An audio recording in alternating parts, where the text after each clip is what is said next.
Good afternoon and welcome to the Public Service Commission of South Carolina.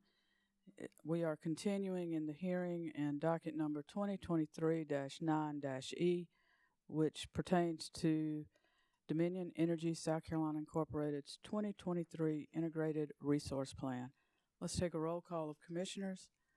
Appearing virtually, we have Commissioner Irvin. Present in the hearing room, we have Commissioner Justin Williams, Vice Chair Powers, Commissioner Thomas, Commissioner Carol Lee Williams, Commissioner Caston, and Chair Belser. Let's take appearances from the parties.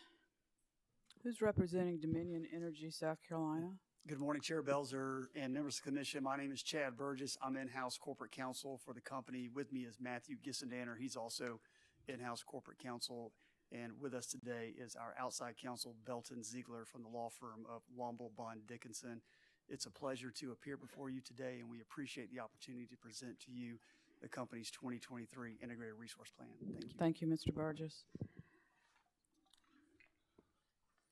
Intervenor Sierra Club.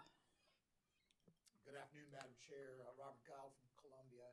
And with me are counsel from the Sierra Club's Environmental Law Program, Dorothy Jaffe, Isabella Arisa, and Brianna Ziegler. Thank you, Mr. Guy. South Carolina Coastal Conservation League and Southern Alliance for Clean Energy. Good afternoon. This is Kate Mixon on behalf of SACE and CCL, and with me today is my co-counsel, Emma Clancy. Thank you, Ms. Mixon. Carolina's Clean Energy Business Association. Chair Belser, members of the commission, I'm Richard Witt on behalf of SECEBA. And also representing SECEBA is John Burns, a general counsel for SECEBA. He's appearing virtually today. He planned to appear in person, but he was diagnosed or tested positive for COVID on Sunday, so he will appear virtually. Thank you. Thank you, Mr. Witt. And I would note that we have received and granted motions for pro hoc vici admission of Mr. Burns, as well as Ms. Jaffe, Ms. Ariza, and Ms. Zingenhagen. I hope I said that correctly. Thank you. And who is appearing for Office of Regulatory Staff? Good afternoon, Madam Chair and members of the Commission. My name is Chris Huber. I'm here for the Office of Regulatory Staff, and I'm joined by my co-counsel, Chad Torrey. Thank you. Thank you, Mr. Huber, and welcome. And counsel, I think most of you have been here before. The most important thing is we need for you to speak into a microphone. I know it goes against what we were taught as lawyers, but you may remain seated if you want to speak from your desk. If you prefer to stand and can get to one of the podiums on either side, please feel free to speak from where you are comfortable. Everybody needs to be comfortable when they're talking. So, Chair Belzer, this is John Burns. I just want to make sure that you can hear me before we start this. Thank you, Mr. Burns. Yes, we can. I hope you're hearing us. Okay. I do. I hear you well. Thank you so much. Thank you. And I think we asked earlier, but is there anything to come before any preliminary matters or anything to come before us before we begin? Hearing nothing, Mr. Burgess, you may proceed with presenting your case. Thank you, Chair Belzer. Mr. Ziegler is going to present the company's first panel. Mr. Ziegler? Chair Belzer, the company would call the panel of Elizabeth Best, Andrew Walker, and Scott Parker.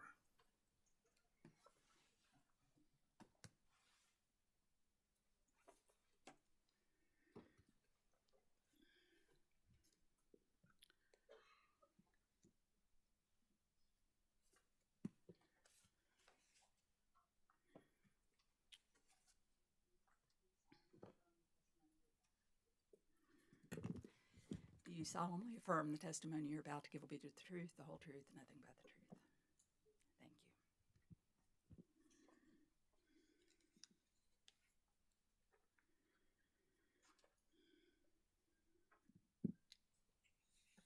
Thank you.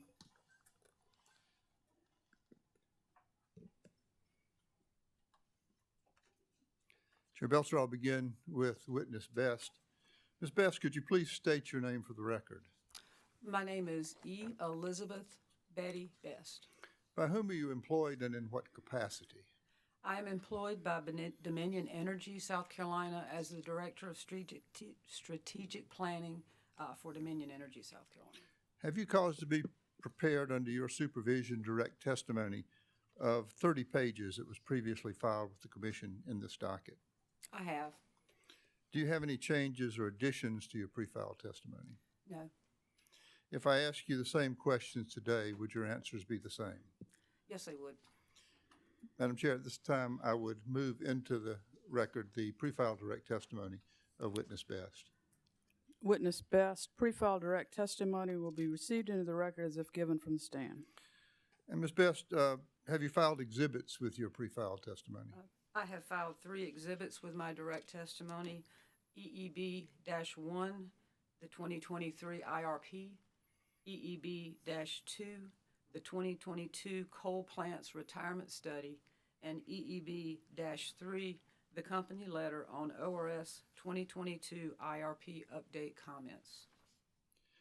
And Ms. Best, have you made any changes? Are there any changes or additions that are needed to those exhibits?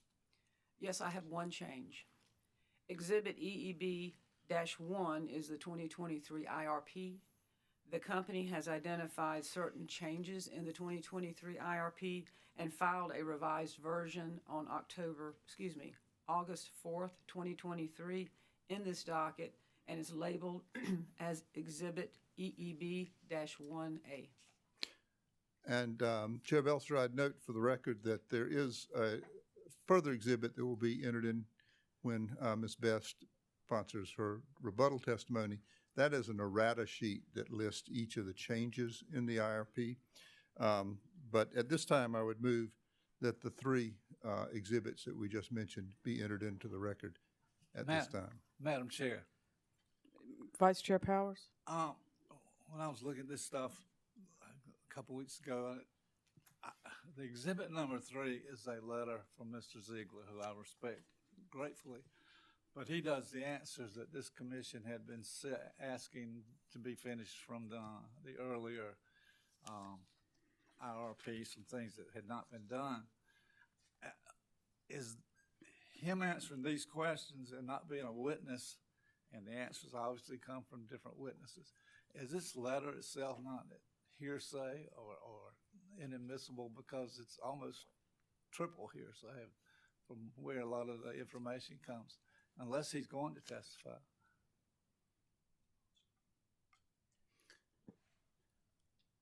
We can accept it for that, for whatever weight it's worth, and if you have questions about it, you can certainly ask the witnesses about the results, but we can accept it and give it what weight we may deem appropriate. Madam Chair, if I may speak to that, the letter was done at the direction of the company. I took what the company's answers were to those questions and filed them as their attorney on behalf of the company. And Ms. Best, as the company's witness, is sponsoring that letter as if it were, as it is, a direct commitment by the company.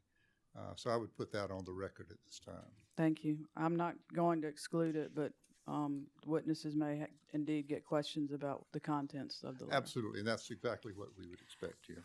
My question is,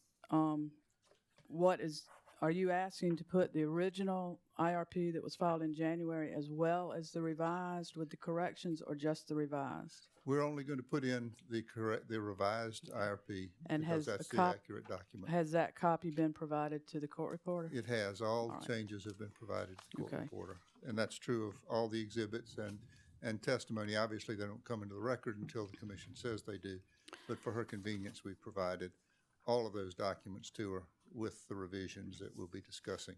Thank you. The corrections here. We will have a composite exhibit. It will be comprised of EEB-1A through EEB-3. It will be marked for, that composite exhibit will be marked for identification as hearing exhibit number 2 and received into the evidence of this case. Thank you, Chair Belser. Ms. Best, have you prepared under your supervision rebuttal testimony of 21 pages that was previously filed with this commission in this docket? I have. And do you have changes or additions to your pre-filed rebuttal testimony? Yes, I have 5 corrections to my pre-filed rebuttal testimony. Ms. Best, could you pull that microphone a little bit closer, please, ma'am? I'm sorry, Ms. Chair. Thank you. I have 5 corrections to my pre-filed rebuttal testimony. On my pre-filed rebuttal testimony on page 7 of line 21, 7 of 21, line 20, 45% should be changed to 37%. On page 15 of 21, line 15, the number 30 should be changed to the word 3. On page 15 of 21, lines 16, beginning with the words 20 times through lines 21 should be redacted. On page 16, lines 1 through line 2 should be redacted. On page 16 of line 20, 16 of pages 21, line 5, 45% should be changed to 37%. And Ms. Best, if I were to ask you those questions today that are contained in your pre-filed rebuttal testimony, would your answers be the same? Yes, they would. Chair Belzer, this time I would move the pre-filed rebuttal testimony of Ms. Best be entered into the record as if given orally from the stand. Ms. Best, rebuttal testimony as corrected from the stand will be moved into the record as if given orally. Thank you, Chair Belzer. Ms. Best, have you any exhibits attached to your pre-filed testimony?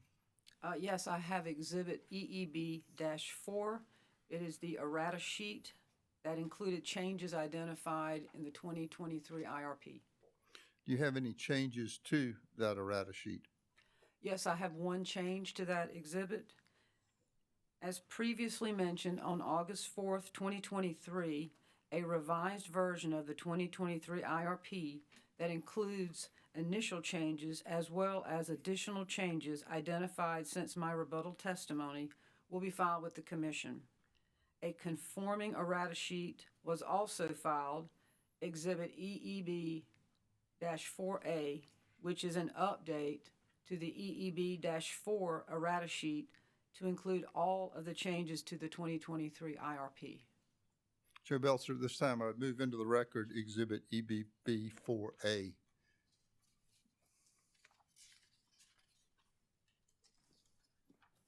Ms. Best, rebuttal exhibit as amended as EEB-4A will be marked for identification as hearing exhibit number 3 and received into the evidence of this case.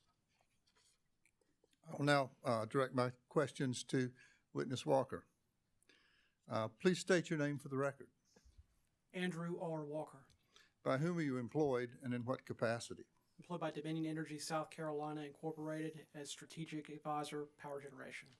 Did you prepare or cause to be prepared under your supervision 25 pages of direct testimony that has been pre-filed with the Commission in this proceeding? Yes. Do you have any changes or additions to that testimony? I do not. If I were to ask you all the questions contained in your pre-filed testimony, would your answers today be the same? They would. Chair Belzer, at this time I'd move the pre-filed direct testimony of Witness Walker to be entered into the record of this proceeding. Mr. Walker's pre-filed direct testimony will be received into the record as if given orally from the stand. And Mr. Walker, did you prepare or cause to be prepared under your supervision and direction 29 pages of rebuttal testimony that has been pre-filed in the record of this proceeding? Yes. Are there any changes or additions to that testimony? Yes, there's one change. On page 4, line 4, date March 21st should be replaced with February 19th. If I were to ask you all the questions contained in your pre-filed direct testimony, would your answers today be the same? Yes. Excuse me, rebuttal testimony, excuse me, Chair Belzer. Would your answers be the same as to the rebuttal testimony? Yes. Thank you. Chair Belzer, this time I'd move the pre-filed rebuttal testimony of Mr. Walker be entered into the record of this proceeding. Mr. Walker's pre-filed rebuttal testimony as corrected from the stand will be received into the record as if given orally from the stand. I'll now direct my questions to Witness Walker. Please state your name for Witness Parker, excuse me. Please state your name for the record. Scott Parker. By whom are you employed and in what capacity? I'm employed by Dominion Energy South Carolina as manager of transmission planning. Did you prepare or cause to be prepared under your supervision 17 pages of rebuttal testimony that's been pre-filed with the commission? Yes. Do you have any changes or additions to that testimony? Yes. The sentence on page 10, lines 11 through 14 should be revised to read, when maintenance is approved and conducted in the Charleston area and Williams is offline, system operators often experience operational challenges, including running generators out of economic order to resolve the transmission constraints at these times. With that change, if I were to ask you the questions contained in your pre-filed rebuttal testimony, would your answers be the same? Yes. Chair Belser, at this time I would move the pre-filed rebuttal testimony of Witness Parker be entered into the record of this proceeding. Mr. Parker's pre-filed rebuttal as corrected from the stand will be entered into the record as if given orally. Mr. Parker, are there any exhibits to your rebuttal testimony? No.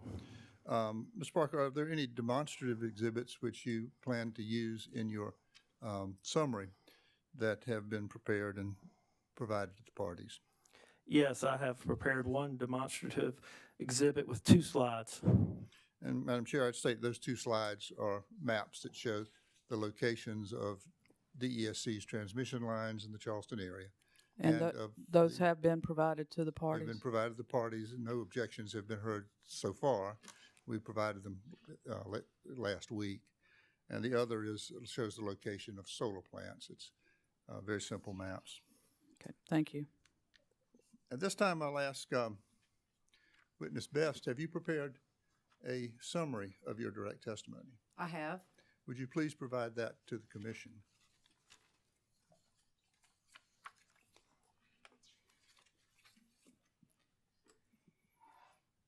Good afternoon, Chair Belser and members of the commission. In my testimony, I sponsor the company's 2023 Integrated Resource Plan, or IRP, and provide an overview concerning its goals, preparation, contents, methodologies, and key conclusions. May I interrupt for just 1 second? How do we get what's on the monitor here to display for the parties and the commission? Can we get some help? Ready? Do you need it now?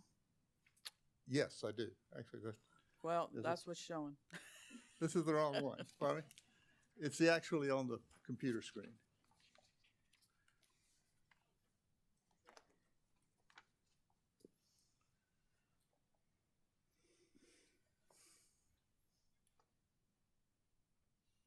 It's on your computer? It's on this computer screen, the screen of the commission here, the podium screen.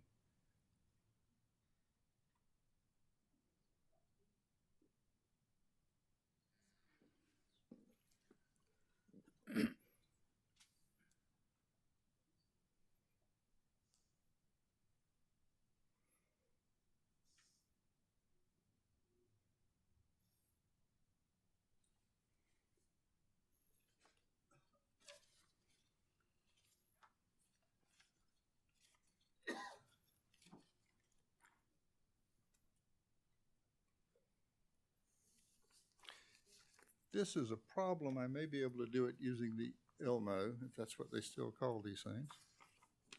Can you come up here and help him, please?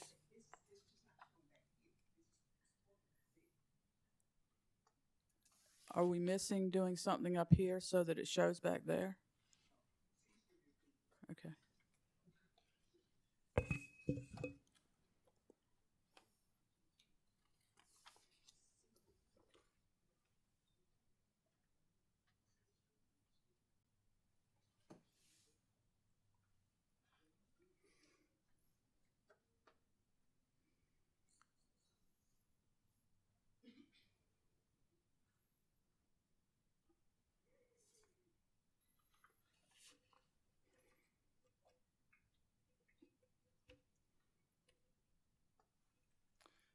I am happy to use the overhead projector if that would be an easier approach. I have the slides. Is there that we what's go. showing now, or is that? That's what's computer? showing now, yes. Well, let's just use the Elmo then, or whatever it's called. Go ahead, Ms. Best. Apologies for the interruption. As you'll see on the screen, the company's witnesses are Andrew Walker, a strategic advisor of DESC's Power Generation Group. He will discuss the company's current generation resources and the company's plans for retiring and replacing the Wateree and Williams coal units.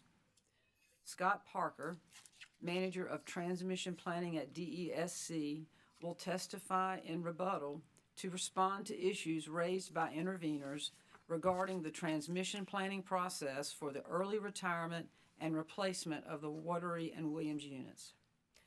Jim Neely, an energy market strategic advisor for Dominion Energy South Carolina's generation planning, will discuss the modeling and inputs used in the 2023 IRP and the evaluation of the 14 bill plans. Brad Pericelli, the senior energy market analyst for DESC, will discuss the load forecast as an input to the IRP. Scott Robinson, the director of energy, sustainability, and infrastructure analytics at Guidehouse, will discuss the evaluation and conclusion of the EV adoption study. Nick Wintermantle, a principal at Estrope, will discuss the evaluation and conclusions of the reserve margin study. Cheryl Shelton, the manager of demand-side management and energy efficiency for DESC, will discuss the 2023 DSM potential study prepared by third-party consultant ICF and the stakeholder process involved in developing that study. Drew Durkee, a director of flexible load management and energy market analytics at ICF, will discuss the evaluation and conclusions of the 2023 DSM potential study. The company's 2023 IRP provides an evaluation of the alternative generation strategies that DESC could pursue to meet future customer demands, reduce carbon emissions, and support retirement of its existing coal units. It is a snapshot in time of how these options will perform based on current information about future load growth, fuel cost, technology costs and improvements, and CO2 emission prices. The IRP evaluates these alternative strategies based on their ability to support DESC's commitment to provide safe, reliable, affordable, and increasingly clean energy to its South Carolina customers. In preparing this IRP, Mr. Neely's group used the Plexos resource optimization software to create 14 bill plans and to analyze 24 cases using those 14 bill plans.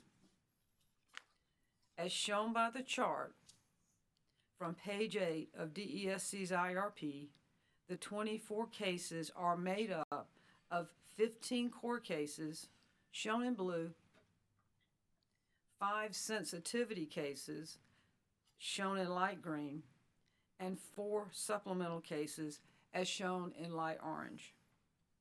They examine a broad but reasonable range of assumptions concerning fuel cost, generation technologies, carbon cost and constraints, load growth, and DSM forecasts.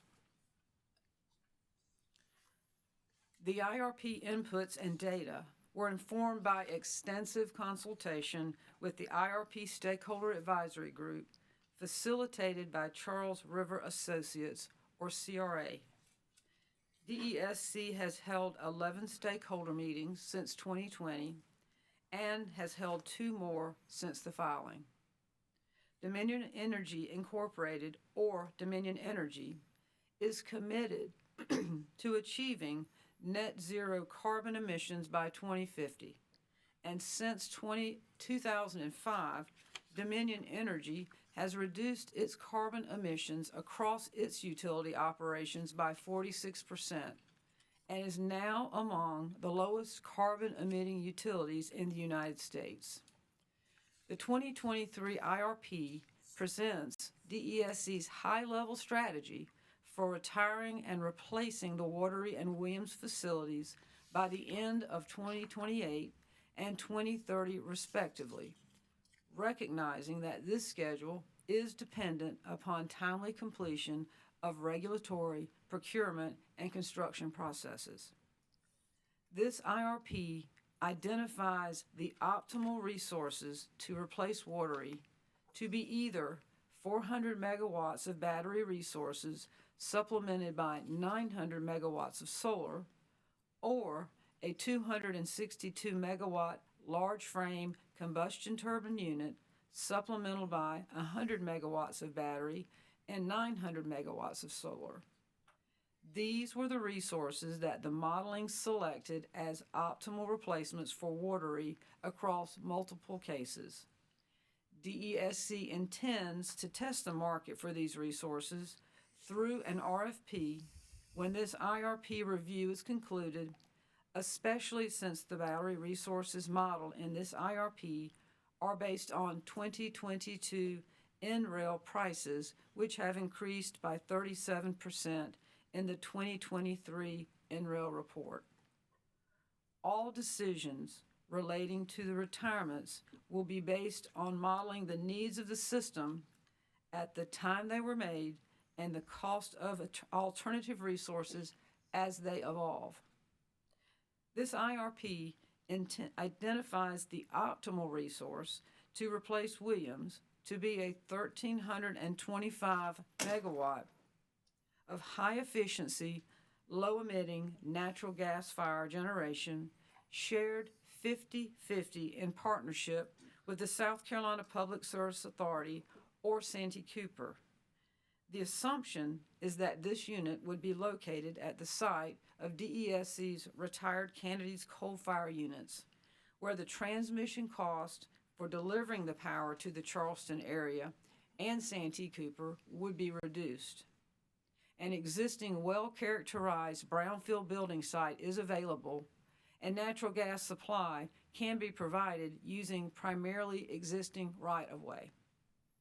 All cases where Williams was retired early identified some form of this combined cycle gas facility located at Kennedy's as an optimal replacement for Williams. The only difference being that two carbon-constrained cases identified a need for the full 1,325 megawatt of combined cycle capacity on that site, not a 50% share. DESC is continuing discussions with Santee Cooper about this option and is quantifying cost and schedule information with gas suppliers, but this IRP does not reflect any decisions by DESC to pursue any specific action or project. Based on the evaluation in the IRP, DESC identified the reference build plan as the preferred plan to guide its decision-making at this time. The reference build plan represents middle-of-the-road, baseline assumptions concerning load growth, fuel prices, CO2 prices, and power inputs. It is an appropriate plan to guide resource planning at DESC until the 2024 update and the 2026 IRP. As to operational matters, DESC's 2022 safety and reliability scores were exemplary. The average accident frequency rate, or AFR, on DESC's electric system was more than 60% below the most recent Southeastern Electric Exchange averages. DESC reduced its System Average Interruption Duration Index, or SAIDI, by a score of 0.49 minutes compared to 2021.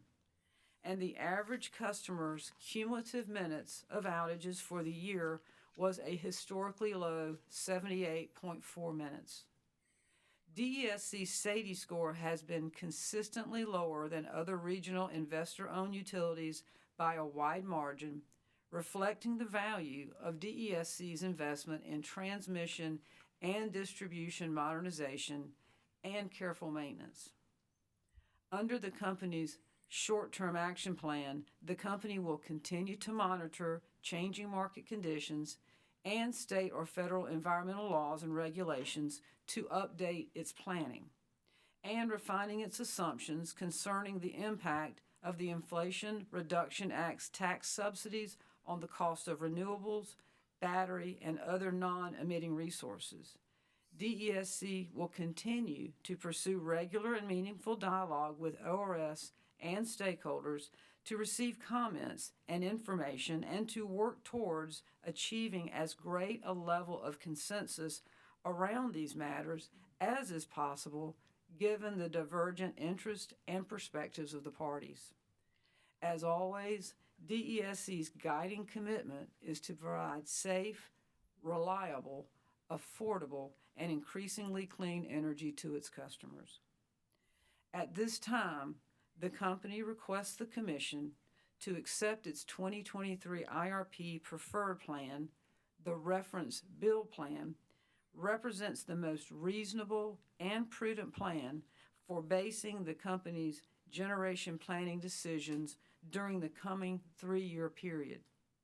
The company requests the Commission support DESC's decision to plan for the retirement of the Water and Williams coal units in 2028 and 2030 respectively, and that the company should proceed to solicit bids to replace Watery through an all-source RFP as outlined in the testimony provided in this proceeding. This concludes my direct summary. Ms. Best, have you prepared a summary of your rebuttal testimony? I have.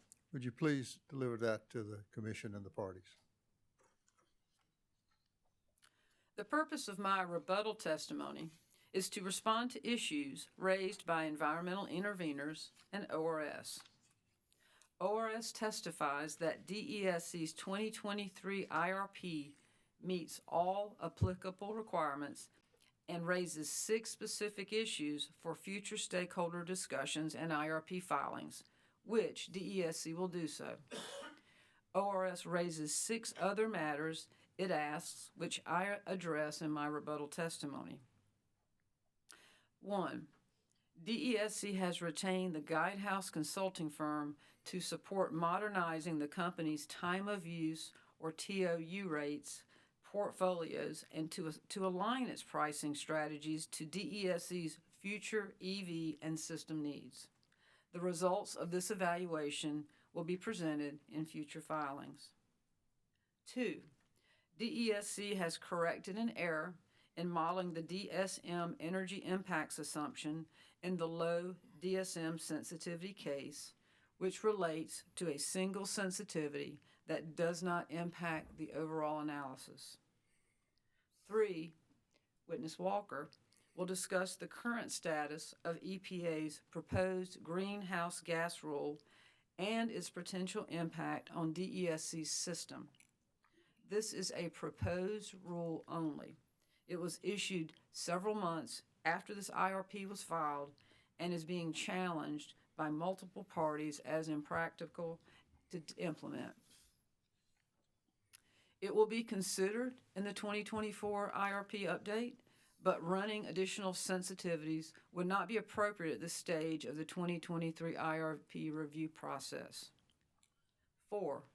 In configuring Plexos, the company selected one of 2 heat rates for combined cycle and combustion turbine resources that was provided by the manufacturer, which was too low for the purpose for which it was used. This heat rate affects fuel costs for combined cycle units by approximately 11%, but when taken in context of the full cost of the units, is not material to the conclusions of the IRP. 5. DESC will explain the reasonableness of the cost increases associated with generic combustion turbine resources as ORS has requested through rebuttal testimony of witness Walker. 6. DESC will update battery cost forecasts in the 2024 IRP update to reflect the dramatic increase in the cost forecast, but does not believe it is appropriate to model an additional sensitivity at this stage in the proceeding. The environmental interveners raised a number of challenges to the preferred plan that are based on factual inaccuracies and unreasonable assumptions. Witness Stenslick asserts that Williams Station can be retired in 2029 by replacing with battery and solar resources and avoiding transmission upgrades. The company's engineering analysis, operational testimony, and transmission modeling all show that the cost of battery resources to replace Williams and the cost of transmission upgrades to support those battery resources are too high for his proposal to be practical. The company's 2022 transmission impact analysis evaluated retiring Williams and citing either a 100 megawatt, 200 megawatt, or 300 megawatt 4-hour battery resource at the Williams site. It found that maintaining reliable service to customers would require transmission improvements of between $221 million and $331 million, and a construction schedule between 4.5 years in the best case and 6 years in the worst case. Given the uncertainties, battery replacement does not support a 2029 Williams retirement and would be very costly.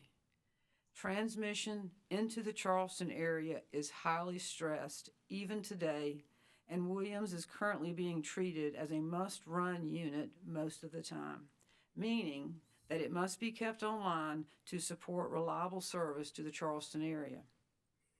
As energy-limited resources, batteries must be taken offline to be charged, and when being charged represents a new load that the transmission system must support.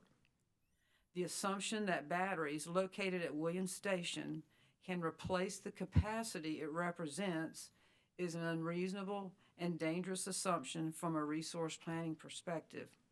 It puts reliable service to the Charleston area at risk.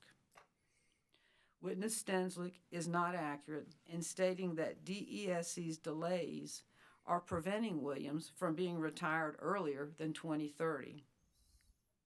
In 2020, DESC made the decision to study the early retirements of Watery and Williams in support of Dominion Energy's enterprise goal of reaching net zero carbon and methane emissions by 2050, which it announced that year.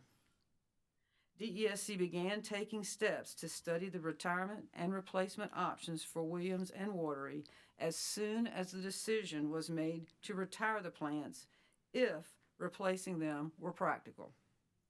DESC included retirement analysis in the 2020 IRP, prepared a coal plants retirement study in 2022, presented that study to the Commission in docket number 2021-192E, prepared multiple requests for transmission impact analysis to support its decision-making, located a preferred site for the replacement generation at the Kennedy site, and is pursuing gas supply resources to support replacement as well as a potential joint venture with Santee Cooper to increase economies of scale. The company has not delayed this process in any way. In addition, the alternative portfolios that Witness Stenslick modeled are based on unreasonable assumptions, including 1. Assuming reductions in load from DSM programs that are 3 times higher than supported by the 2023 DSM potential study. 2. Assuming that solar resources had a capacity factor higher than both the NREL range of capacity factors and the historical data from DESC service territory. 3. Assuming up and down times for combined cycle natural gas plants and large frame construction turbines that reduce solar operating costs but are inconsistent with prudent electric operations.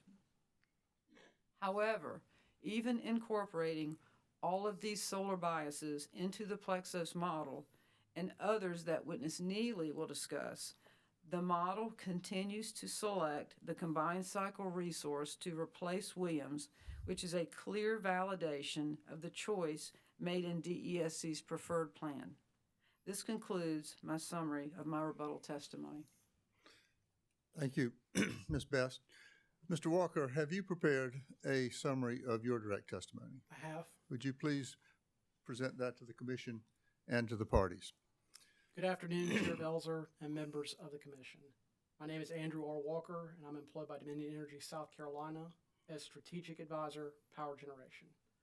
The purpose of my testimony is to discuss the company's existing and presently under construction generation resources, the operating report that is outlined in the 2023 IRP, and to describe the evaluation and conclusions of the company's 2022 Coal Plants Retirement Study, also referred to as the Retirement Study, and the various Transmission Impact Analysis, or TIA studies, that have been conducted or are underway that are intended to support evaluating the electric transmission impacts of potential early retirement and replacement options for the Wateree and Williams generating plants.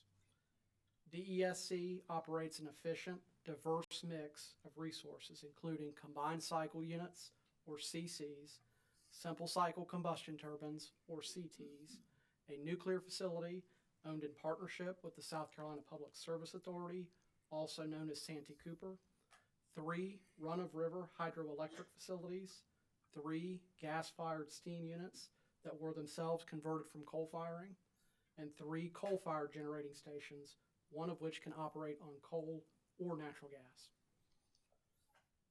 Natural gas-fired generating resources, combined cycle, CT, and gas-fired steam units collectively provide both the largest percentage of summer and winter capacity and energy supply to our customers.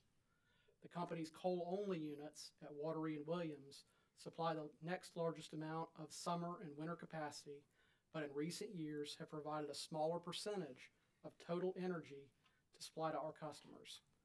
The ESC's share of its nuclear unit supplies an outsized percentage of total system energy relative to its summer and winter capacity contribution. It's a reflection of traditional baseload operations for nuclear facilities due to their low fuel costs.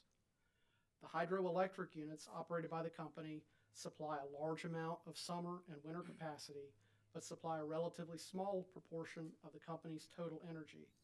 A large portion of the company's installed hydro capacity comes from the Fairfield Pump Storage Facility, which is used for storing energy and releasing it to optimize overall system operations.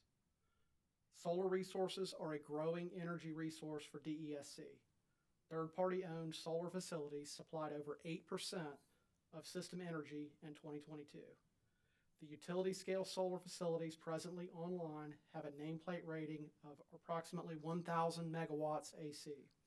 However, due to the intermittent nature of solar, it provides approximately 145 megawatts of capacity contribution to meeting the company's summer peak demand and no capacity contribution to meeting the company's winter peak demand, given the timing of the winter peak.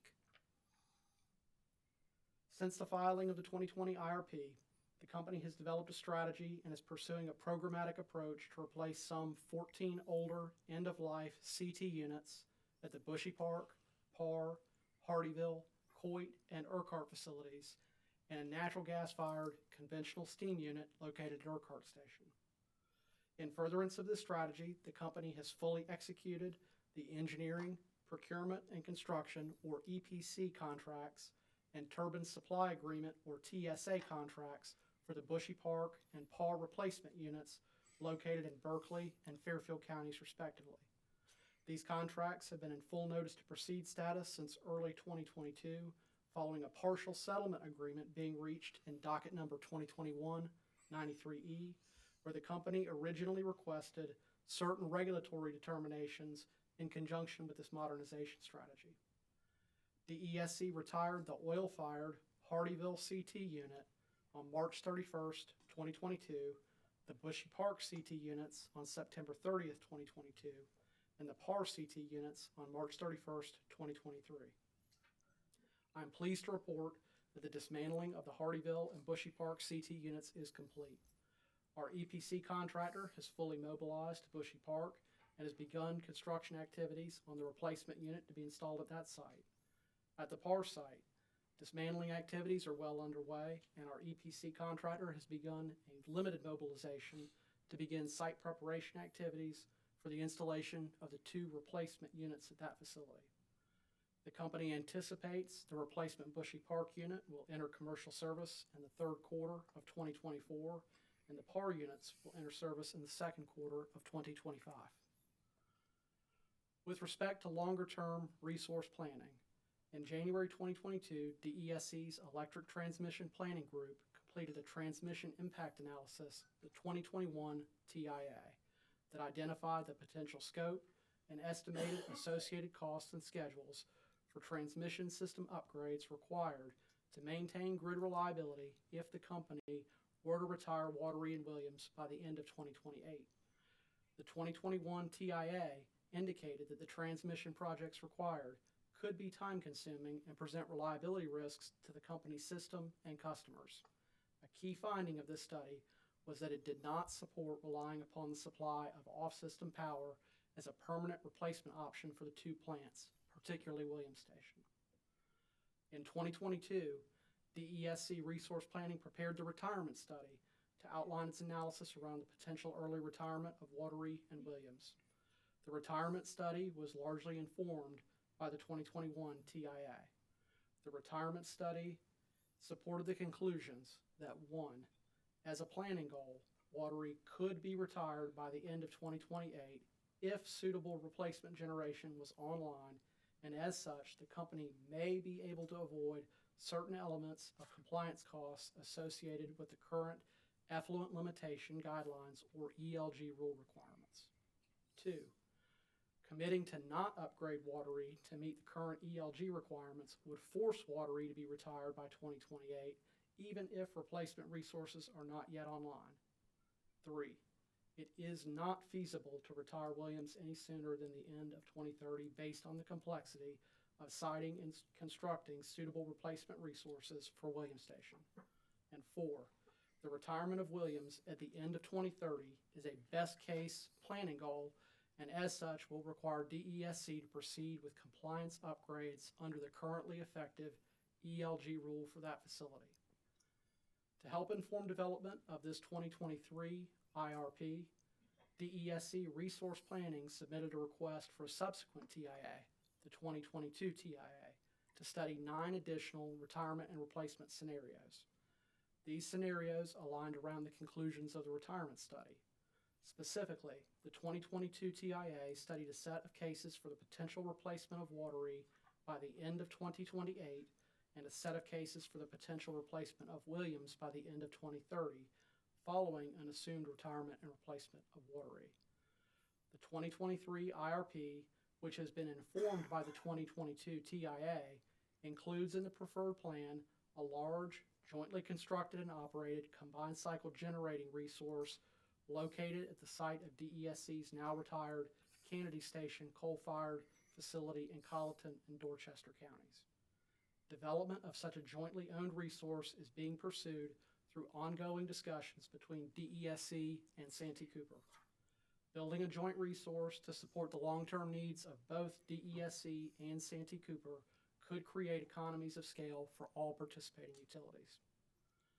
On January 12, 2023, DESC Resource Planning issued a 3rd TIA request to DESC Electric Transmission Planning, the 2023 TIA, to assess the electric transmission costs and construction schedules for the potential joint resource.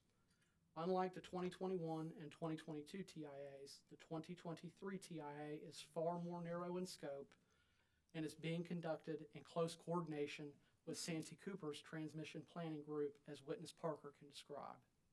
With respect to the 2023 IRP, to assist in informing DESC's next steps in replacing capacity for Wateree and Williams, DESC modeled 2 plausible approaches to retiring Wateree through two specific build plans.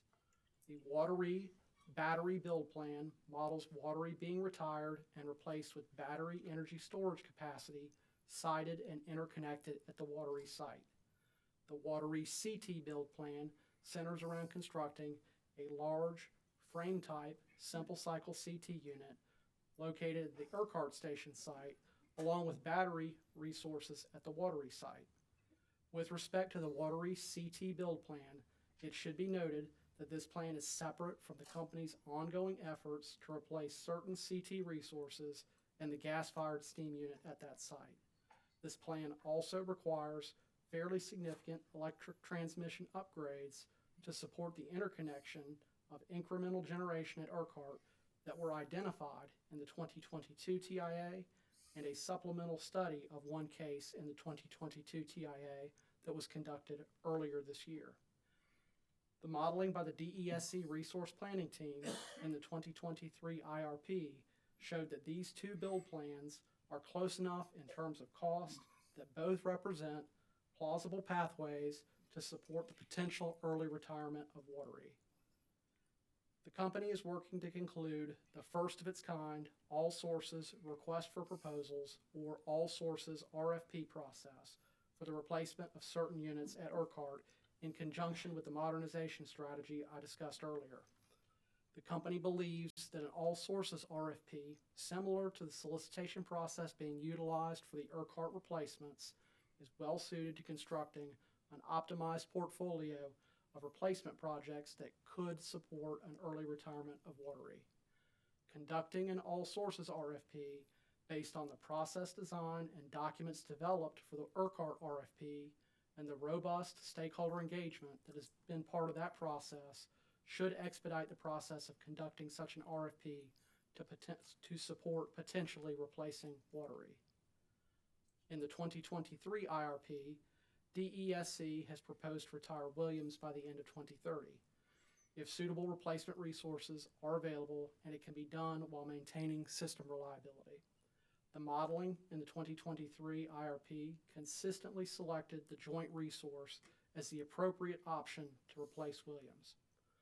DESC intends in the near term to continue to pursue development of such a resource with Santee Cooper, while maintaining optionality to conduct additional studies for other replacement options as it deems necessary.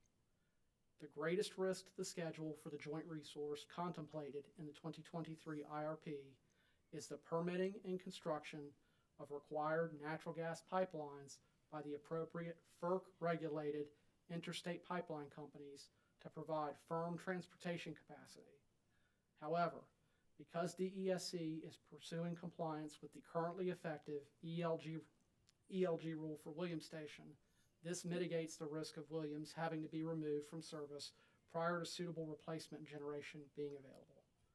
The ELG upgrades being made at Williams will provide environmental benefits, including allowing the company to comply with its currently effective wastewater permit and supporting keeping the plant available until suitable replacement generation resources are available, such that resource adequacy and electric transmission system reliability are not threatened. The company respectfully requests that the Commission enter an order in this proceeding, affirming that the approach that the company is proposing to take to replace Wateree and Williams. This concludes the summary of my direct testimony. Thank you, Mr. Walker. Have you also prepared a summary of your rebuttal testimony? I have. Would you please provide that to the Commission and the parties? The purpose of my rebuttal testimony is to respond to certain issues raised in the direct testimonies of the Office of Regulatory Staff, or ORS, and the Coastal Conservation League, Southern Alliance for Clean Energy, or CCL-SACE, and Sierra Club regarding the retirement and replacement planning process for Wateree and Williams. There are two major problems with Witness Stanklich's assertion that DESC can avoid significant electric transmission upgrades by replacing Williams with battery energy storage resources located at that site. The first issue is that after batteries are discharged or used, they must be recharged. The second issue relates to the fact that Williams is essentially a must-run resource today to maintain reliability in the Charleston region. When charging, battery storage resources become a load on the electric transmission system that other generation assets must serve to recharge. The existing electric transmission infrastructure at the Williams Station site is designed to support a generating resource that provides energy across all hours of the day, including during both system peak and minimum periods. The replacement of Williams through the installation of battery resources at the site would replace a resource that is presently capable of around-the-clock, full-load operation with an energy-limited resource that cannot operate at all hours of the day, while also creating a massive new load on the transmission system that must be served during charging operations. It is not practical for new solar resources to solve this problem by serving as a source of energy during charging operations. With buffers, access roads, and ancillary facilities, existing utility-scale solar generating facilities on the company's system require approximately 5 to 10 acres per megawatt AC of nameplate generating capacity. Given existing land use patterns in the Charleston area and surrounding the Williams Station site, it is simply impractical to directly interconnect the volume of solar necessary to support the replacement of Williams with energy-limited battery storage at the site. Relying upon a replacement solution for Williams that relies only upon solar and battery energy storage resources also presents reliability risks, particularly during winter periods. Witness Stenklich provided no engineering or transmission modeling in his pre-file direct testimony to back his assertion that storage and solar resources can replace 100% of Williams' capacity without extensive transmission upgrades, and the multiple TIA analyses conducted by the company up to this point do not support such a conclusion. Moving to other issues with modeling, Witness Stenklich admits that his assumptions concerning the minimum up and down times for the company's natural gas units were chosen to improve the dispatch of solar resources and thus lower the costs associated with that resource. These assumptions are not reasonable, nor are they reflective of prudent utility operations. DESC follows industry standards that prevent excessive wear and tear, preserve reliability, minimize maintenance costs, and conserve the useful life of these valuable assets over their useful lives. When Stenklich's assumptions neglect accounting for increased maintenance costs, more frequent forced outages, and shortened useful lives of these units associated with his changes to the operating assumptions for these units. Evaluations of enhancing fossil unit flexibility and the benefits that come from such flexibility cannot be performed in a vacuum without balancing potential safety, reliability, and maintenance impacts. With respect to the operational performance of the company's generating fleet, Witness Stenklich claims that DESC misrepresented the nature of outages that occurred during Winter Storm Elliott in December 2022, and that the company misrepresents the vulnerability of its fossil units to extreme weather. He specifically alleges that when I adopted Mr. Delk's testimony in the most recent annual fuel proceeding, that I misrepresented that on December 24th, 2022, Urquhart Station Unit 6 tripped offline due to a failure that was mechanical in nature and not due to cold ambient temperatures. What I testified to was true. The unit was running, as it is designed to do, on fuel oil, and a mechanical issue internal to the unit caused it to trip offline. While the company's current fuel strategy requires certain units to operate on liquid fuel during winter peaks when interruptible natural gas supplies are not available, there was no weather-related failure by the upstream interstate natural gas pipeline supplying Urquhart Station, nor by the DESC local distribution company that serves the site to deliver gas supplies that the plant was entitled to receive, nor was the failure on Urquhart Unit 6 related to ambient weather conditions. Witness Stenklich's list of what he asserts are significant weather-related outages during Winter Storm Elliott is potentially misleading for a number of reasons. It should be noted from the list that the list from Witness Stenklich's testimony covers 2 full days, December 24th and 25th, 2022, while the impacts of the extreme cold weather event with respect to the company's ability to serve its customers occurred during a much more limited window on the morning of the 24th. His list also does not distinguish between materially significant outages, as were outlined in my testimony in the annual fuel proceeding, and outages that had an immaterial effect on system reliability. Some of these immaterial outages lasted for only minutes, such as Haygood combustion turbine number 4 coming offline briefly on December 25th, or related to aged units like Parr combustion turbine number 3, which has since been retired as part of the company's modernization strategy. Witness Tanklet's list further includes outages that had nothing to do with the weather, such as the Watery Unit 1 outage, which was due to a boiler tube leak that could have occurred at any time regardless of the weather, like the outage on Urquhart Unit 6. DESC monitors its forced outages, and to date, DESC resource planning has yet to find a statistical correlation between historic forced outages and extreme weather. Mr. Stanklick's attempt to create an anecdotal case to the contrary is not accurate. The reliability of combined cycle and CT resources during peak winter events is a common issue being discussed in multiple jurisdictions. An important nuance of these arguments is whether the combined cycle and CT units in question have dual fuel, natural gas and liquid fuel capabilities, and the degree to which a facility has firm or interruptible natural gas transportation. All of DESC's combined cycle and CT resources have dual fuel capability, while many combined cycle and CT resources in other jurisdictions do not. In addition to not having dual fuel capability, many such resources in other jurisdictions do not subscribe to firm transportation for natural gas supply and rely upon interruptible natural gas transportation. It is no surprise that these resources have reliability problems during peak winter events in other jurisdictions. Winterization standards are also not the same between all generation operators. Many merchant operators have not historically been sufficiently financially incentivized to winterize or penalized for their failure to winterize. Both winterization and fuel supply capabilities must be taken into account in evaluating combined cycle and CT resource performance during extreme winter weather. One simply cannot compare the performance of thermal generators across jurisdictions. Given its anticipated level of winterization and fuel supply strategy, any new combined cycle unit used to replace existing resources should ultimately improve the ability of DESC system to support reliable service during extreme weather events and not degrade it, as Witness Tanklick suggests. For any new combined cycle facilities that it constructs, DESC intends to obtain 100% firm natural gas transportation service to serve as its primary fuel source. To the extent that it is able to permit and incorporate it in plant design, the company anticipates also designing such facilities to be able to utilize liquid fuel stored on site as a standby or backup fuel. Thus, any new combined cycle resource, including the potential joint project being explored with Santee Cooper, should have two independent sources of firm fuel supply and will only need to rely on fuel oil if firm transportation natural gas service is curtailed, which is an extremely rare occurrence. Neither solar nor the battery storage technologies that are currently available can provide the non-intermittent, dispatchable, long-duration energy that a modern, advanced class combined cycle unit with two diverse sources of firm fuel supply can dependably provide. This concludes the summary of my rebuttal testimony. Thank you, Mr. Walker.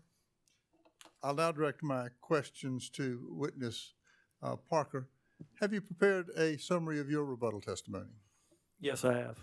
Would you please deliver that to the commission and the parties?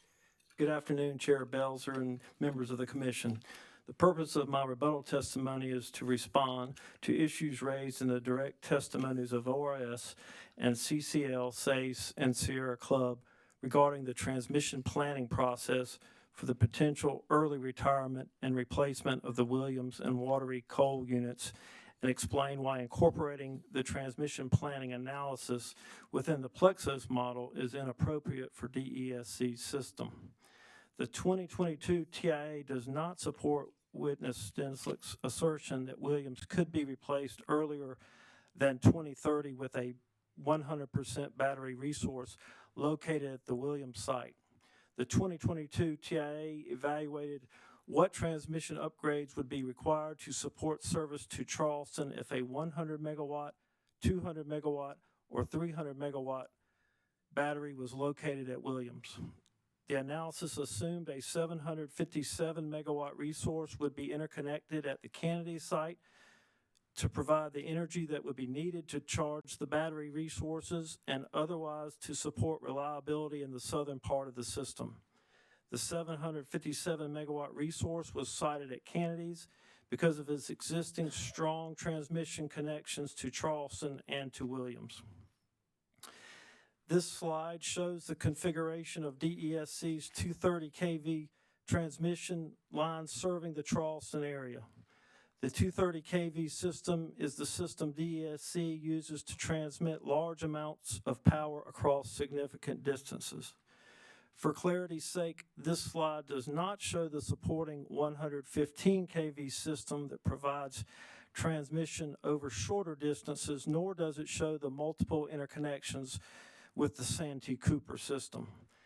The 230 kV lines shown are the principal pathways for delivering power into the Charleston area. It assumed that the resource would be in the form of a simple cycle combustion peaking turbines as a proxy for any dispatchable resource whose power could be delivered to the Kennedy site when needed. Under the worst case scenario, where Santee Cooper retires its Winyall coal units located in Georgetown, locating 100 megawatts to 300 megawatts of battery capacity at Williams did not reduce the cost or schedule for the transmission upgrades required, which were $331 million in 72 months under all three analyses. Under the best case scenario, where Winyall is not retired, a 100 megawatt battery at Williams did not reduce the cost or schedule of the required transmission. A 200 megawatt battery reduced the transmission upgrades from $331 million to $221 million, and the time to construct those upgrades from 72 months to 54 months. And but there are no additional improvements in cost or schedule from increasing the battery resource from 200 megawatts to 300 megawatts. Of course, a similar savings would be realized by locating additional thermal units at the site in place of battery for this scenario. I do not think modeling the transmission system in Plexos would be practical or would produce more meaningful results than the current approach. Specifically, the transmission planning's power flow models contain detailed information about every major transmission asset and interconnection on the system. These models are updated continuously as new loads and resources are added to the system, and that updating process is a major component of the work my group performs. These models take into account power flows into, out of, and through adjoining systems. That aspect of the models is also updated regularly to ensure that the models accurately represent the expected power flows from interconnected utilities. An added level of complexity is that for historical and geographical reasons, DESC's balancing area and Santee Cooper's are closely interconnected. There are 19 interconnections between our two transmission systems embedded throughout our service territory. This is compared to 3 interconnections with Duke Progress, 4 with Duke Carolinas, and 4 with the Southern companies. Power routinely flows from our system to Santee Cooper's and from theirs to ours across these 19 interconnections, and that has a major impact on our transmission planning. It requires a very complex power flow model to capture the interactions with Santee Cooper, and that fact is particularly important when considering transmission issues related to Charleston and Williams. Attempting to accurately model this part of the DESC transmission system would require the Plexos model to incorporate a tremendous amount of transmission complexity. From what I understand from Witness Neely about Plexos, it would be difficult to configure it to capture the level of detail required for effectively assessing the transmission impacts of generation planning decisions on a system like ours. Given the simplifications that Witness Neely indicates would be required, using the Plexos model for transmission could be misleading and could set up conflicts which would be confusing and unfortunate. Transmission planning's power flow models are the appropriate tool to determine transmission needs for generation planning purposes, because transmission planning will have to model power flows from generation assets under NERC reliability standards and the FERC interconnection study process.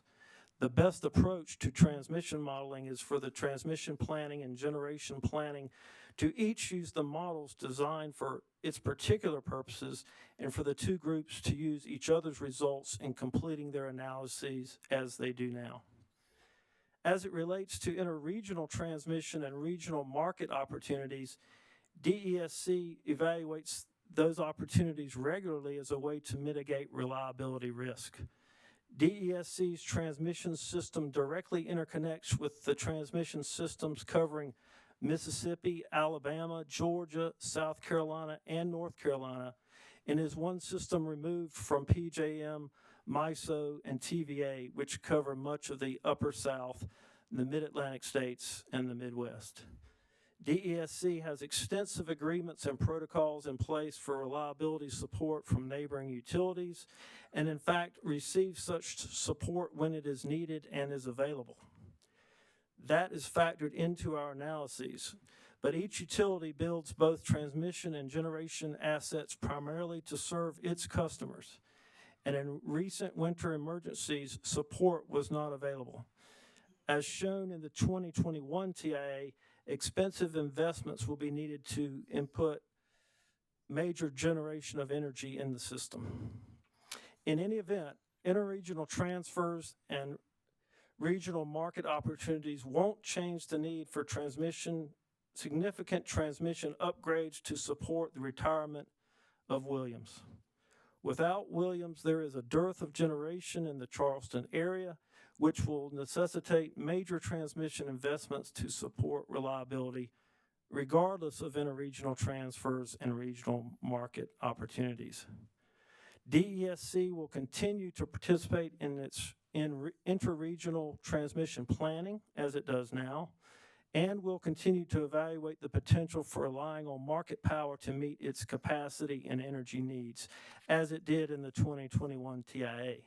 However, the practical and cost limitations to interregional supply will always be a factor that must be considered. I am also providing a map of current solar resources greater than 1 megawatt in DESC's service territory. It illustrates the point that Mr. Walker makes in his rebuttal testimony concerning the fact that no solar resources greater than 1 megawatt are located in DESC's service territory within 60 miles of Charleston. This concludes my summary of my rebuttal testimony. Chair Belcher, the witnesses for panel one are available for cross-examination and questions for the commissioners. Thank you, Mr. Ziegler. Sierra Club?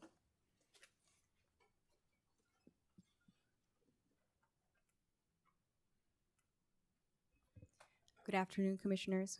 Good afternoon, panel. My name is Isabella Ariza, and I represent the Sierra Club in this proceeding. Madam Chair, I would like to ask for permission to split this panel with my co-counsel, Ms. Jaffe. I will address my questions to Ms. Best, and my co-counsel would address them to Mr. Walker. And we don't have questions for Mr. Parker. That's fine. Thank you. Thank you. Ms. Best, on page 22, lines 10 through 13 of your direct testimony, you state that Dominion's current plan is to continue negotiations with Santee Cooper concerning the shared resource as a potential future resource addition, and that future procurement decisions would depend on the result of those negotiations. Is that correct? Could you give me that page number reference one more time, please? Thank you. Page 22, lines 10 through 13 of your direct.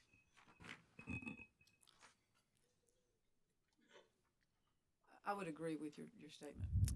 And if your ongoing negotiations with Santee result in higher costs for Dominion than those included in this IRP, would you still pursue construction of the shared resource?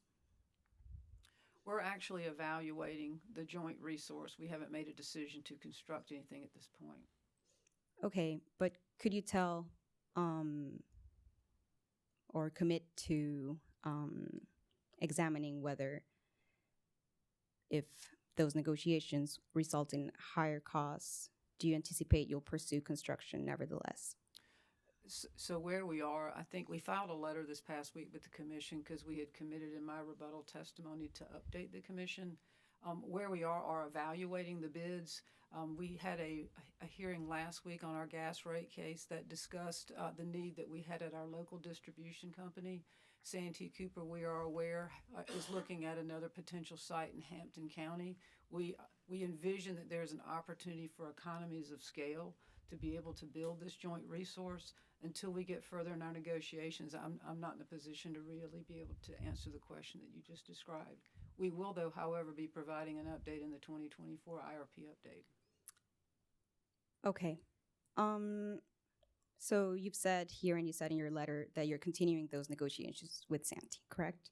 That's correct. If those negotiations fail or are delayed, will you delay the retirement of Williams? Our commitment to our customers is to provide reliable and safe service to them. We would operate both Watery and Williams as long as we had reliability as our first priority. So to answer your question directly, yes, we would delay the closure. In our coal plants retirement study, we identified 2030 is a feasible date, but it wasn't a decision-making date. It's a date that we're evaluating. Okay, so you will continue to operate Williams even if it is uneconomic to do so. Is that correct? At this point, again, we are evaluating whether or not we are going to be retiring that. There, as we've said in the testimony of mine, Mr. Parker, Mr. Walker, and Mr. Neely, Williams is a very critical site. And so until we have a better clarity around replacement capacity, we can't make a decision at this point in time to date certain that retirement date. Okay. Should ratepayers have to pay for the ongoing uneconomical operation of Williams? I would not agree with you that it's not uneconomically being operated. Even if you delay it beyond 2030, you still believe it would be economic to operate Williams? Williams is a very valuable resource. The cost of that resource far outweighs the cost to evaluate something on a permanent replacement capacity, which Mr. Walker has just said we don't have confidence is available. So Williams is a very important resource, both from a transmission and a generation perspective for the Low Country. And might I say, I was very sympathetic to the public that spoke to us this morning, but I also recognize that several of those individuals spoke from the Charleston area and the Beaufort area. They depend on the power that we are serving, and that power is coming from Williams. Isn't it true, Ms. Best, that by 2030, Williams will be around 57 years old? I don't have the date in front of me into when it was placed into operation, but I have no reason to believe that your date isn't correct. Mr. Walker here beside me could give you more certain. Oh, I could. Okay, Mr. Walker? That sounds accurate. And to add on to Ms. Best's response of, I believe it's inaccurate to try to portray Williams as operating uneconomically when it's constrained by reliability. Thank you. So, isn't it true that as a coal plant ages, it requires more and more capital investments and O&M to keep it running? I would say that in our IRP, we've highlighted the fact that we've retired 8 of our 11 coal units, and the remaining coal units that we have put state-of-the-art pollution control equipment on those units, and so they are operating as efficiently and from a carbon emission standpoint are in compliance with all environmental regulations. Okay, is part of the reason why you've retired those 8 coal plants already, is it because in part they've become more and more expensive to operate as they grew older? No, the company was very committed to reducing its carbon emissions. So economics didn't play a part in that? I was not in the position that I was in at the time when those decisions were made, but I do know that it was very important to the company to reduce its carbon footprint. And now, as a subsidiary of Dominion Energy Enterprise, has a corporate commitment to retire as much of their coal and lower the emission as much as possible to a 2050 target. We are committed to that target as well, and we're doing everything within our possibility to develop that plan. Okay, and I will ask you questions about that commitment in a second. But are you aware that the proposed ELG rule would require that you conduct more and more expensive retrofits to Williams if you keep it online longer? That would be a testimony that Mr. Walker would need to address. Would highlight that is a proposed rule, as are a number of the EPA regulations that I would imagine will be discussed this afternoon between the greenhouse gas rule, various new source performance standards, of changes to national ambient air quality standards. There is a tremendous amount of volume of proposed rules coming out of EPA following the midterm elections. We can't evaluate all of them. It's important to recognize when the modeling of this IRP was conducted and the retirement study of the ability to model these, it was discussed that the 2024 IRP update will be an opportunity to continue to model these. But with respect to your original question on the ELG rule, yes, it is a more challenging rule to meet, would have higher costs, but it is a proposed rule at this point. The company can't come up with definitive cost estimates or compliance solutions for a proposed rule. We need to see a final definitive rule, as we did with the 2020 final ELG rule, which has guided the decision-making in the retirement study. Thank you. And this is also a proposed rule, as you just said, but are you aware that the greenhouse gas rule, as proposed, would also require expensive retrofits? That would be an additional expense if Williams doesn't retire. Again, I'm going to defer this to Mr. Walker. So the impact of the greenhouse gas rule on coal-fired units, it's different based off of the resource type, but to a point that I believe Ms. Best is trying to make is the retirement of Williams, whether it shifts a few months, 6 months, a year, once you've conducted the ELG upgrades, it deconstrains the schedule for replacement resources such that we can replace Williams once a suitable replacement is available. The greenhouse gas rule, as I understand it, the impacts are on coal units, existing coal units, doesn't come more into effect until later in the 2030 timeframe. But as a general matter, wouldn't you agree that the older the coal plant gets, the bigger the pressure from more environmental regulations?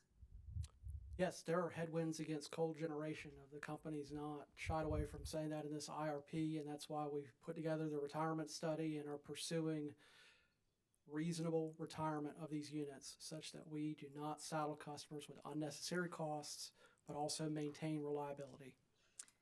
Okay, thank you. Ms. Best, on page 21, lines 19 to 22 of your direct, you state that Plexos chose the shared resource in the majority of the 14 build plans, correct? Yes. However, isn't it true that you did not run a scenario in Plexos in which only clean energy resources could be selected for new capacity needs? So we didn't run the models. What we did is we put together 14 build plans across 8 market scenarios, and the models selected the optimal plans. If a plan for renewables had been an optimal plan, the model would have selected it. Okay, and I will ask you about some of the inputs in the model right now. If additional solar and storage were available leading up to 2031, and the shared resource was available at any date in the horizon, is it possible that the model would have deferred the shared resource? I do not believe so, but Mr. Neely is our expert witness, and he'll be on the second panel. Okay, I will ask him. Thank you. On page 17 of your direct testimony, lines 15 to 17, you state that Dominion Energy's vision is to become the most sustainable energy company in the country and is committed to achieving net zero emissions by 2050. And I believe you also stated this during your summary today. Is that correct? That is correct. Is it also Dominion South Carolina's vision to be the most sustainable energy company in the country? It is Dominion Energy South Carolina's commitment to support that commitment as much as is feasibly possible for us to do so. And is it also Dominion South Carolina's commitment to achieve net zero emissions by 2050? I do not believe that Dominion Energy South Carolina as an individual subsidiary can achieve that. But then again, we're working with a corporate organization that is solving for that as an enterprise, not necessarily subsidiary by subsidiary. Okay, but you do agree that Dominion as a corporation is committed to achieving net zero emissions by 2050? Yes, and I believe the individuals we heard from this morning would be happy to hear that. Yes. However, on page 65 of the IRP, table 26, titled 2050 CO2 emissions of the core build plans. I'm sorry, would you repeat the page again? The page is 65.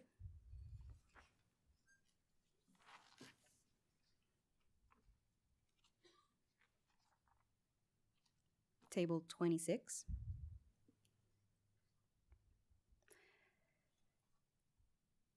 That table shows that the reference build plan in the reference market scenario, you expect CO2 emissions to reach almost 8 million tons in 2050. Am I reading that right?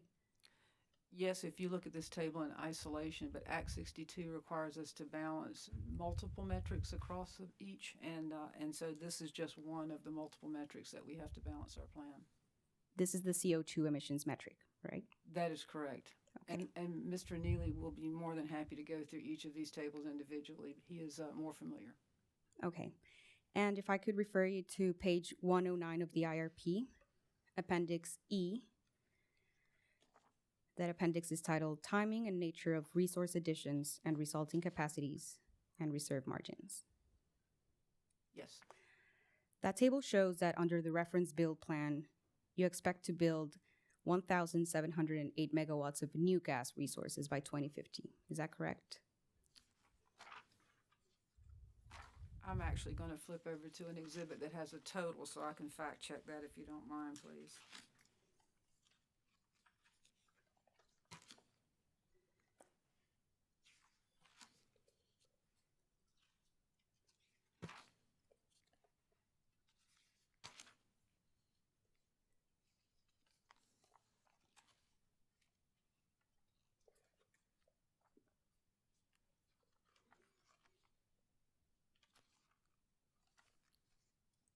My apologies, I'm working with the new one versus the one that I had before. No problem.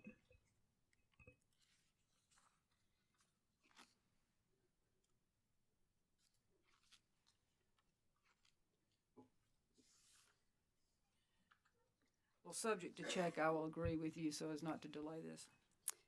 Thank you. So with that math, would you agree that gas will be over 60% of your overall generation mix? Does that sound about right? I can't answer that question. Just a moment. No problem. So your question was gas would be 60%? Yes.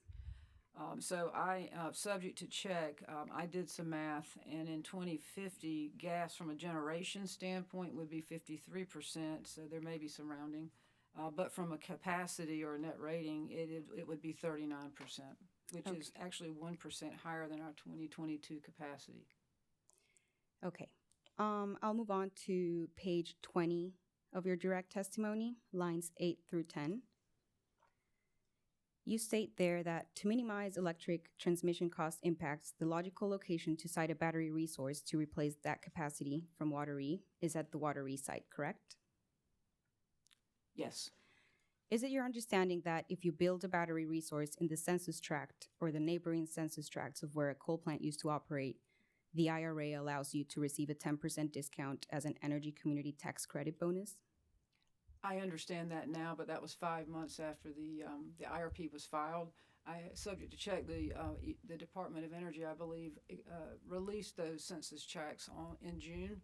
I'm not sure if I can specifically say that the tract that you're describing would be an energy community, but I do know that the energy community census tracts have been released. Mr. Neely has included that as part of his testimony. Okay, so according to your plans, you would receive the 10% energy community tax credit bonus, at least for the megawatts associated with Water E replacement, correct? I don't know if Water E at this point in time has been classified as an energy community area that would receive the credit. It may be after the retirement. I will defer to Mr. Walker to know whether or not he thinks that might qualify. It's possible that a resource sited at Water E following its retirement would qualify for the energy community bonus tax credit under the IRA, but it's important to recognize that the modeling that was done in this IRP also included battery costs, as Mr. Neely can speak to, that were significantly lower than what are being seen right now, both in the market and from NREL's latest update. And if I might add, this would be something that we would be discussing in our stakeholder advisory group as we prepare for the 2024 IRP update. So we have had conversations about the energy community, but up until this point in time, we did not have certainty around where the census tracts, nor did we have an opportunity to overlay our service territory with those tracts prior to the filing of the 23 IRP. But it is your understanding that an energy community is defined as a place where a coal plant used to operate. Is that your understanding? That is my understanding. And that would be the Wateree site once you retire, the Wateree coal plant, correct? Like what Witness Walker said, that could potentially be that site, yes. Okay. Is it also possible that the Williams census tract or the neighboring census tracts could be a reasonable site for battery storage? It could be identified as an energy community. However, I believe Mr. Walker as well as Mr. Neely could explain to you that that may or may not be an optimal site to site things just because of the constraints around wetlands and the floodplains. Okay. Moving now to your rebuttal testimony. On page 16, lines 9 to 14, you state that witness Stanklick based his 10% reduction in battery costs on his assertion that large parts of Dominion's service territory would qualify for bonus tax benefits under the IRA. This is not accurate. We now know that only a very small portion of Dominion's service territory will qualify. Ms. Best, isn't it true that to receive the energy community tax credit bonus, the actual battery resources don't need to be located in Dominion's service territory? I believe it just needs to be interconnected with our service territory. Is that your understanding of how the tax credit works? At the time we filed our 23 IRP, I was not aware of how the energy community tax credits. It was only several months afterwards, because as you can imagine, we filed our 22 IRP update in September. The law was passed in August. We made demonstrative efforts to at least address as much as we knew about the parts of the IRA. And at that time, the only thing that we could model was production tax credits and investment tax credits. We absolutely will be evaluating the energy community bonus credits in the near future. However, this is part of your rebuttal testimony, correct? Yes, it is. At the time you filed your rebuttal testimony, was it still your understanding that the energy community tax credit bonus could only be awarded to Dominion if you located the actual battery resources in your service territory? My understanding is it has to be interconnected to our service territory. Okay, if I may approach with an exhibit.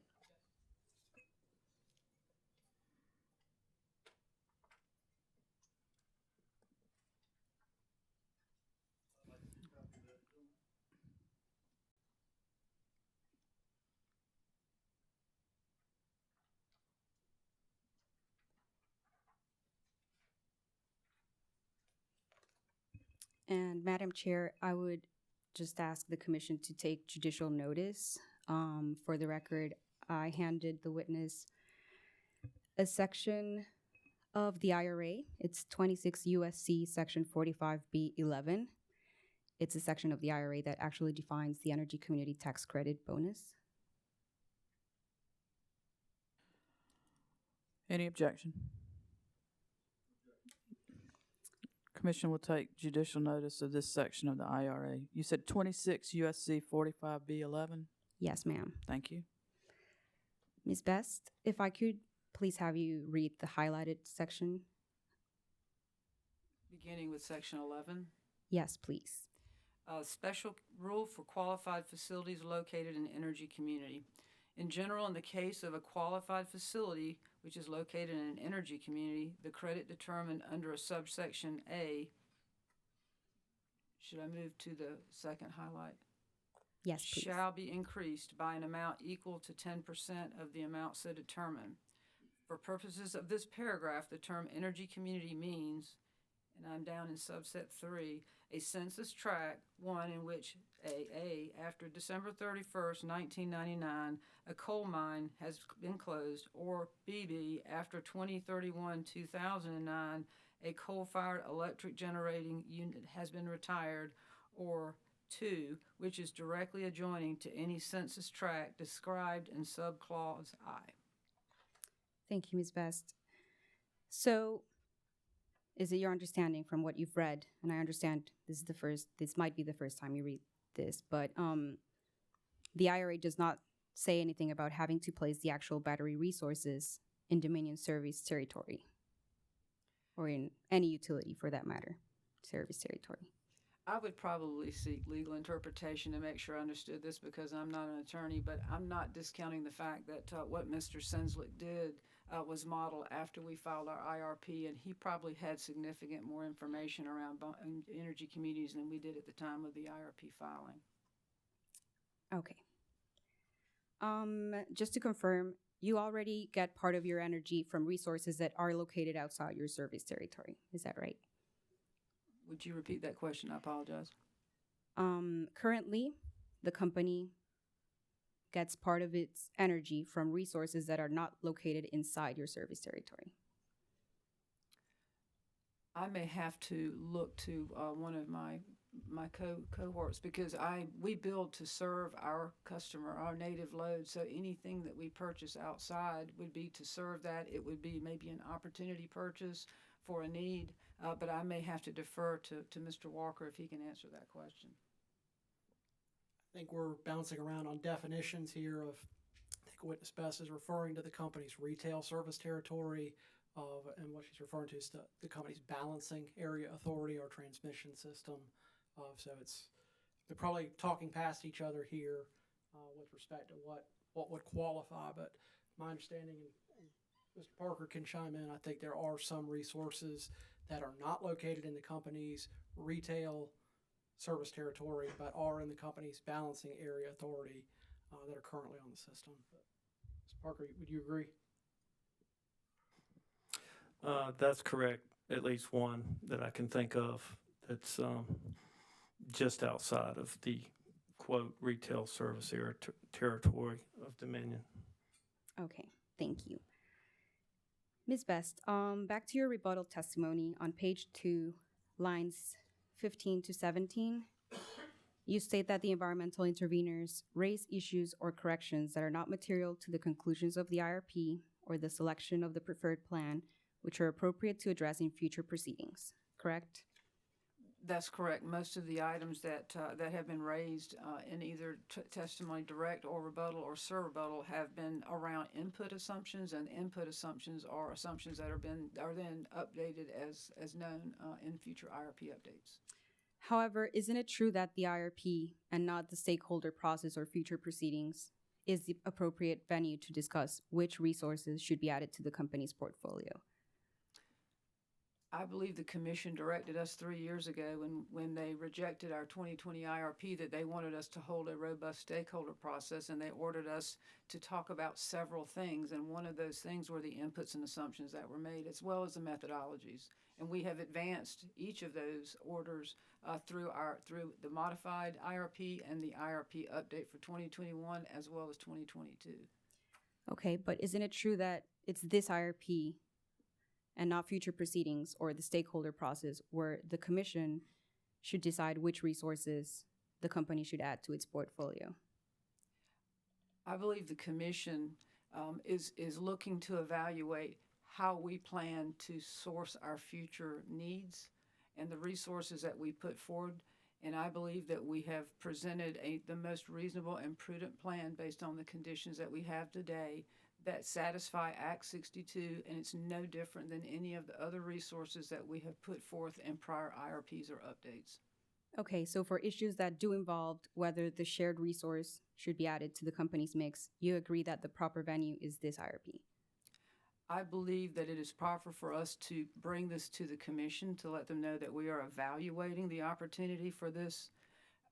We as a company believe that this shared resource between the two is going to be the gateway for economic development to be able to support industrial growth, the jobs that we're talking about adding to the state of South Carolina.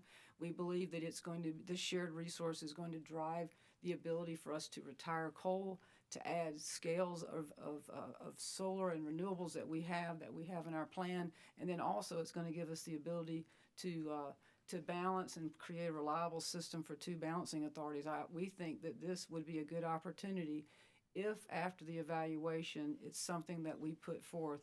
And again, this is decision-making discussions. We would come before the commission for a siting act if in fact that was a decision to be made. Okay, so for issues that environmental interveners or ORS, for issues that they brought up that involve whether the shared resource should be added to the company's mix, you agree that the proper venue to discuss that is this IRP, not future proceedings? You need to be on a mic. You need to be on a microphone, Mr. Ziegler. I'm going to object. I think she's asked and answered that question multiple times, and the commission has, the witness has testified just the opposite, that the Siting Act is where those decisions are going to be made, not here. So I would object to that question. I think she's answered it as well. Can we move on? Okay, I'll move on. Thank you. Ms. Best, on page 5, lines 7 and 8 of your rebuttal testimony, you state that the ORS requested further information on future potential rate designs related to EV charging. Is that correct? That's correct. Is it your understanding that ORS requested details on the EV rate designs and load management programs that could mitigate EV impacts on peak demand? Yes, they did ask that question. And on page 5, line 8 of your rebuttal, you state that rate designs related to EV charging are a future work in progress, correct? Correct. On one of our panels, we'll have Mr. Pericelli with the company as well as Mr. Robinson with Guidehouse will explain the level of EV penetration and adoption that we're expecting. We have not seen it to the levels that's material, but we now are in a position to revisit our time of use rate so that we can set the stage so that when we do see that growth that we are prepared to offer that as an opportunity to incent customers to be able to shift time to be able to control peaks. Yes. Thank you. And in that same page, page 5, line 8, and in your summary of your testimony, you explained that you've retained Guidehouse to support modernization of the company's time of use rates. Is that correct? Yes, we have. What is the difference between the EV adoption study that you've included as an attachment to this IRP and that new Guidehouse study that's coming? The adoption study that Mr. Scott Robinson will be sponsoring and discussing is looking at how EV growth and penetration as a result of ICE bans, as a result of auto manufacturing announcements, as a result of things that administrations are changing and challenging around EV growth, as well as how the IRA and the IIJ was impacting. We asked them to refresh a study that they did for us in 2022, and Mr. Robinson did do that, and he'll be talking about that. So that's more talking about how that will impact our load forecast. This exercise here is to evaluate how do we provide information to our customers through a time of use rate that would incent their rate structure to change their times into which they charge their vehicles. Okay, so that 358 megawatts that you've included in this IRPS, peak summer demand associated with EVs, is a placeholder until you perform that Guidehouse study you're referring to? I believe it's an accurate forecast based on the work that Guidehouse has done until at such time that load materializes. But the 358 megawatts are subject to whatever measures you implement in the future, correct? And I'm not in a position to be able to tell you how much that might be influenced. Correct, but you expect that Guidehouse will support modernizing the company's time of use rates. They will modernize the time of use rates, but there's also opportunity for significant economic development that could positively impact our load forecast as well. So there's a lot of things that would be impacting our load forecast beyond a time of use rate change. Yes, but referring to EV load exclusively, you've said that some of that growth can be offset with time of use rates. So the growth in peak demand could be well below 358 megawatts. Is that correct? It could be below. I'm not sure if I can say it's well below because, again, we haven't designed the rates at this point, nor do we have folks that have opted in for that program.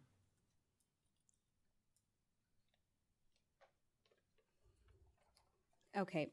When do you expect to have the results of the Guidehouse study? We expect that it should conclude sometime next year. But again, those are things that would have to come before the commission because it would be a different rate design that we would be asking for their approval. Okay. And you said in your summary that you would provide that study to this commission. Will that filing be part of this docket so that parties in this IRP can have access to it? It's not part of this docket, but our intent is to share information with the stakeholder advisory group and then provide more information as it becomes material to the commission in the IRP update. We are very much in the initial stages of this study. Okay. And when did you retain Guidehouse to do this study? I don't have information of that because my group is not actually performing that study. Okay. However, subject to check to try to answer your question, I would say it's been within the past month or two. Okay. Could you share why you didn't retain Guidehouse sooner since you knew you were having a full IRP this year? So you could include the results of that study here? We had not intended to engage Guidehouse for the 23 IRP because we had already engaged them for the 2022 IRP update. That forecast was less than a year old, so we felt it would still be fresh. But now the IRA and the IIJA and some of the recent announcements came about, and so we asked them to refresh that study. So it really was later in the year before we recognized that we needed to refresh that data. Okay, and refreshing that data includes potentially shifting load to other times. I think if you speak with Mr. Brad Pericelli, he'll be able to show you the impact differences between last year's and this year's, or if not, he would certainly be able to answer specific questions around that. Okay.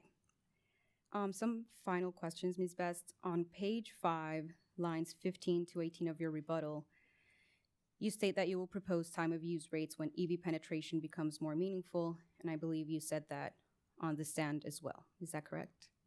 Yes. Wouldn't you agree that to make sure that EV drivers become accustomed to charging their EVs in off-peak hours, the sooner they have an incentive to do so, the better? I would agree with that. That's why we're engaging the Guidehouse today. Okay. And what do you mean by a more meaningful penetration? Do you have an amount of megawatts in mind? No, I do not. That would be a question for Mr. Brad Pericelli and Mr. Scott Robinson. This is really more intended to show that at this point in time, we've not had a very meaningful level of EVs in the state of South Carolina, but we certainly expect that to grow exponentially. Okay. Are you aware that there's 164 electric school buses coming to South Carolina that need to be connected to the grid? I would know that specific number, but I have no reason to believe that number is not accurate. Okay. Do you know that there's some number subject to check of electric school buses coming to South Carolina that need to be connected to the grid? Yes. Will time of use rates be in place when those electric school buses need to be connected to the grid? I would certainly hope so if we can mature the study next year and get before the commission. But again, the commission would have to approve those rates. Okay. And Ms. Best, we've discussed EV load, and you discuss it quite a bit in your IRP. You don't mention data centers as a significant source of load growth. Is that because you don't expect it in the coming years? Dominion Energy as a company does have data centers, but it's more in our Virginia service territory. We do not have a meaningful level of data centers down here at this point. That's Okay. not to say that we would not encourage economic development and prospects for here, but we don't have that. Okay. Thank you, Ms. Best. I will pass it now to my co-counsel, Ms. Jaffe. Ms. Jaffe?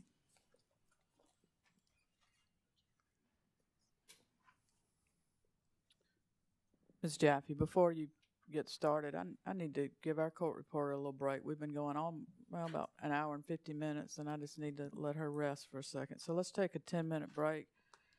We'll be back at 3:05, please.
Good afternoon, and we are back from our short recess in the hearing before the Public Service Commission in docket number 2023-9-E. Let's take a roll call of commissioners. We have Commissioner Irvin virtually, and present in the hearing room we have Commissioner Justin Williams, Vice Chair Powers, Commissioner Thomas, Commissioner Carolee Williams, Commissioner Caston, and Chair Belser. Thank you. We are still on our first panel, cross-examination. Ms. Jaffe, you're recognized. Great. Thank you, Madam Chair. My name is Dory Jaffe on behalf of the Sierra Club today. Mr. Walker, I'd like to refer you first to page 16 of your direct, lines 6 through 11. Oh, I'm sorry, page 13, lines 8 through 17. I jumped ahead. Could you provide those line numbers again? 8 through 17. Okay.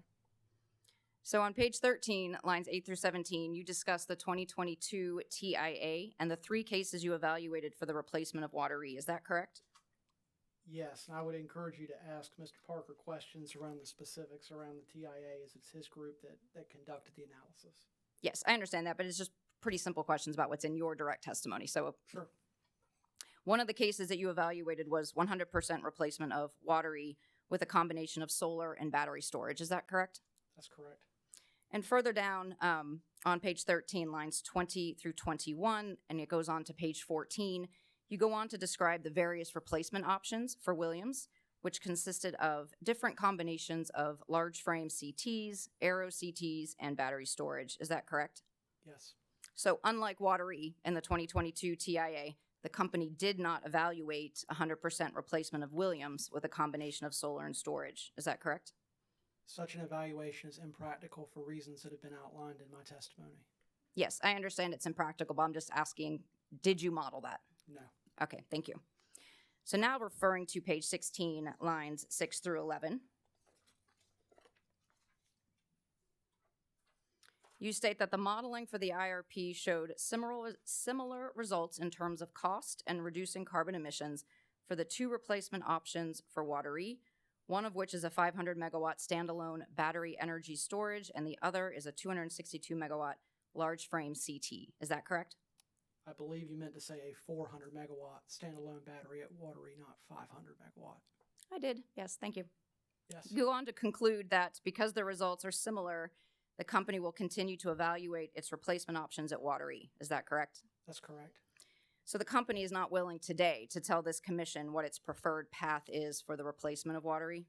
The preferred plan, as I understand it, that's been put forth by the company assumes the least cost option, which as modeled was 400 megawatts of batteries at Water E.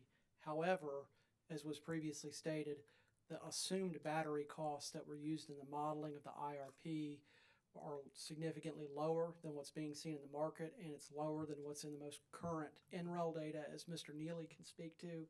So that's why there were different scenarios that were modeled, because an IRP is not intended to select the definitive resources that will be used to replace a resource. It's to inform long-term decision-making. In this case, it identifies that there are multiple paths to a Water E retirement, which suits itself to comparing, in the context of an all-sources procurement process, those different technologies against each other.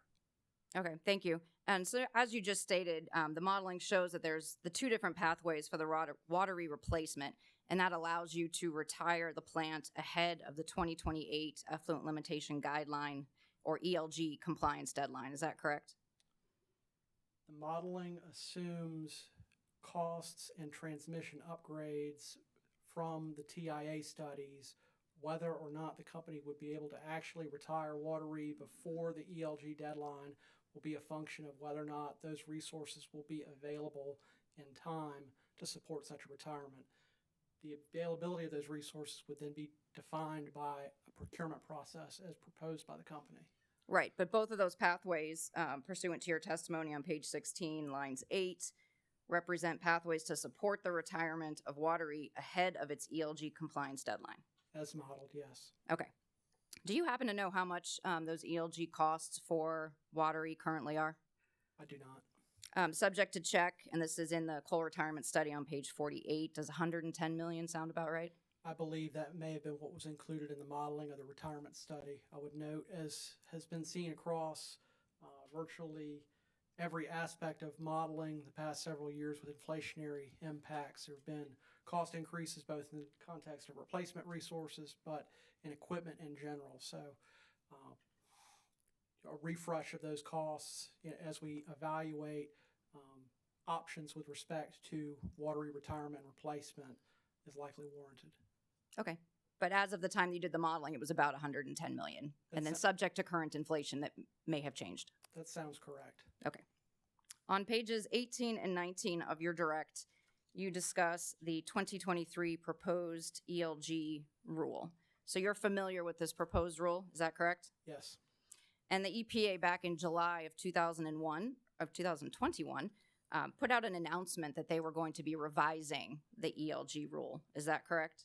They did put out an announcement that they would be revising the rule, but they did not provide any detail with respect to what that revision may look like. Okay, that's fair enough.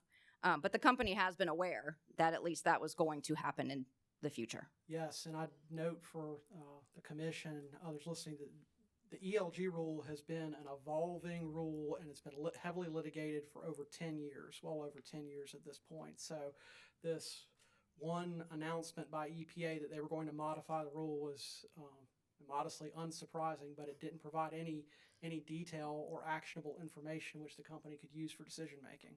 Okay, that's fair. And I presume that you're also then familiar with the current ELG rule? Yes. So the 2028 deadline that you've been referring to in your testimony refers to two of the ELG compliance pathways, one of which would be the coal retirement deadline, and the other would be to comply with the voluntary incentive program. Is that correct? That's correct. Okay. And there's also a third compliance pathway, the treat and discharge, or the best available technology pathway, and that has a compliance deadline of December 31st, 2025. That's the latest possible compliance deadline that can be afforded by a local regulator, yes. Okay. And so the voluntary incentive program pathway option, which has the later 2028 compliance date, does that have more stringent requirements than the 2025 deadline pathway? It does. Okay. So is it fair to say then that it's more expensive to comply with the voluntary incentive pathway since you have to install more advanced wastewater treatment? Is your question specific to watery or just in general? Just in general. Yes, I would say that's why the EPA in 2020, when formulating the currently effective ELG rule, proposed it as a incentive program because you are you're getting to near zero liquid discharge under the voluntary incentive program, so it is more costly. Okay. And to be clear, the company elected the voluntary incentive pathway for watery and the best available technology, or the treat and discharge pathway, for Williams. Is that correct? That's correct. So directing you to page 19, lines 7 to 10, you state that you don't believe the EPA proposed ELG rule has an impact on planning assumptions for Watery and Williams as currently laid out in the 2023 IRP. Is that correct? That's correct. Isn't it true, though, that this proposed ELG rule requires more stringent treatment levels? It may. More specifically, then, I guess, if the rule goes final, wouldn't the company be required to install the advanced wastewater treatment technology that we just talked about at Williams? It may. And as you earlier stated, that advanced wastewater treatment technology is generally more expensive than the current treat and discharge pathway, correct? That's correct. So if the 2023 proposed rule becomes final, there could be a significant monetary impact on Williams if it has to install the advanced wastewater treatment. It is possible that there could be, subject to EPA finalizing a proposed revision of the ELG rule, additional ELG compliance costs. And the compliance deadline under this proposed 2023 rule is December 31st, 2029. Does that sound right? Subject to check, yes. Okay. And Dominion's preferred portfolio, Williams currently retires at the end of 2030. Is that correct? That's correct, but I would also note that there is a proposal in the EPA's proposed ELG rule for an early adopter program for which it's possible that Williams Station could qualify, which would have a compliance deadline of 12/31/2032. Has the company looked at that proposal more clearly to see if Williams would qualify as an early adopter? The proposed rule is extremely ambiguous as to what units would qualify for such designation. The company's filed comments to EPA during the rulemaking process requesting clarification around this and these requirements because they could be valuable to our long-term resource decision making. Okay, thank you. Turning now to page 21 to 22 of your direct, you describe the sequence of events for replacing Water E. Do you see that? Yes.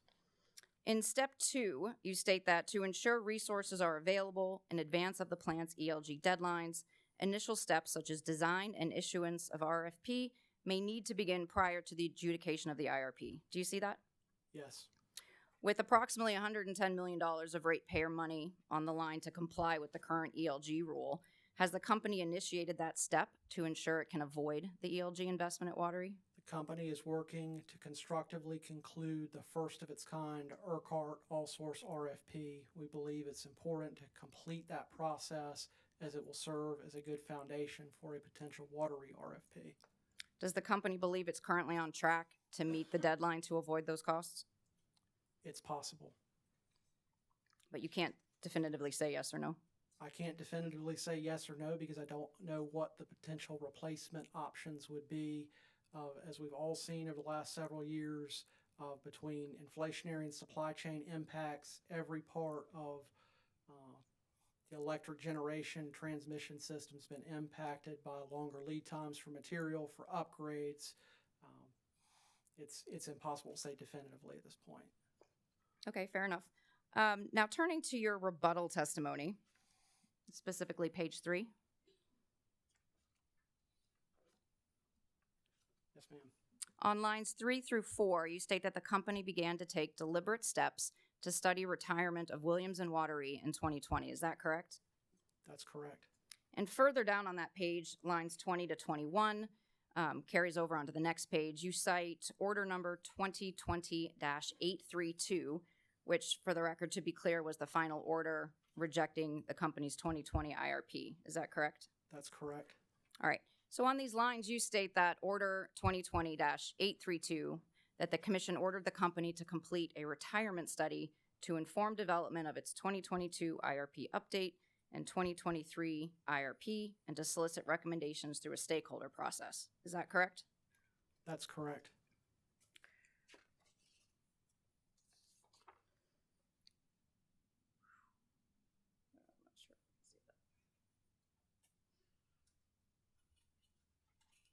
And so this is going to be an excerpt from the December 23, 2020 order rejecting Dominion's IRP.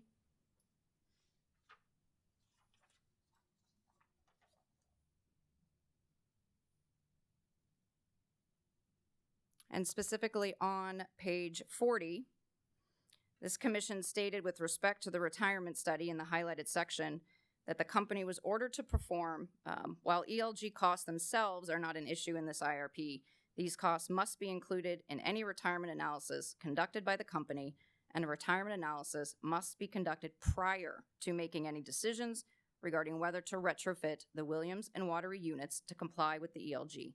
Do you see this language? I do. And this order was issued back in December of 2020? Yes. And when was the coal retirement analysis completed and filed with the commission? Subject to check. I believe it was filed in May of last year. May of 2022? Yes. Okay. So to kind of back up a little bit, in Dominion's modified 2020 IRP, which was filed in February 19th, 2021, the company selected RP8 as its preferred plan. Is that correct? That's my understanding. And RP8 retired both Williams and Water E by 2028 to avoid ELG retrofit costs. Is that correct? Yes. However, it had not yet been informed by any sort of transmission impact analysis. Okay. Madam Chair, I'm going to be referring to 3 documents that were attached as exhibits to the joint intervenor comments in the coal retirement study, which was docket 2021-1992E. And I would ask that the commission take judicial notice of those comments as well as its attached exhibits.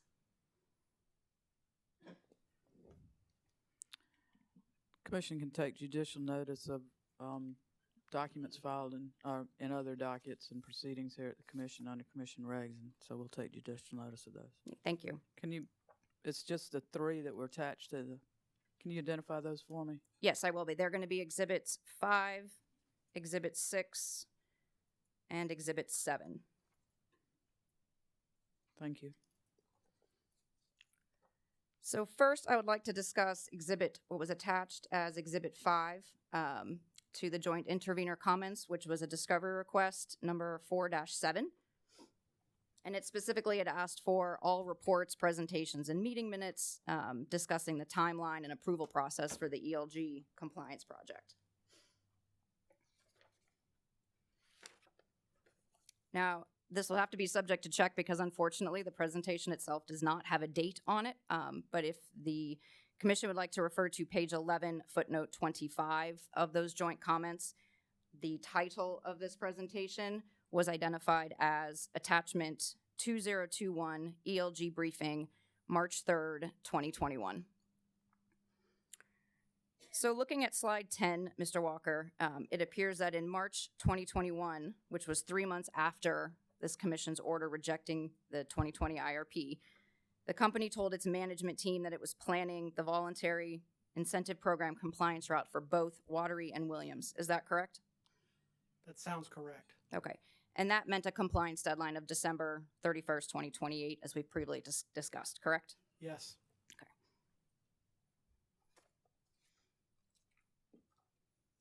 So turning now to what was marked as Exhibit 6, attached to the joint intervenor comments in the Cole docket.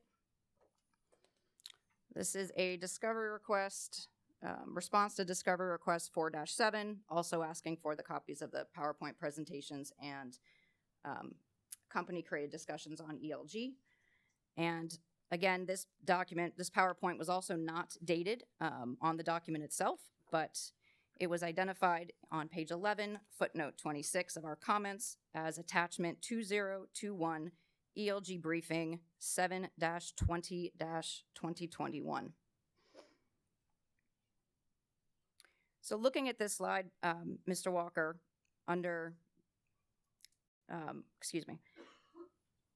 both Watery and Williams, if you look, looking at Watery first, the fourth bullet, which is highlighted under Watery, states that by selecting VIP or the voluntary incentive program, it's providing time to complete the retirement study before finalizing a path forward. Do you see that?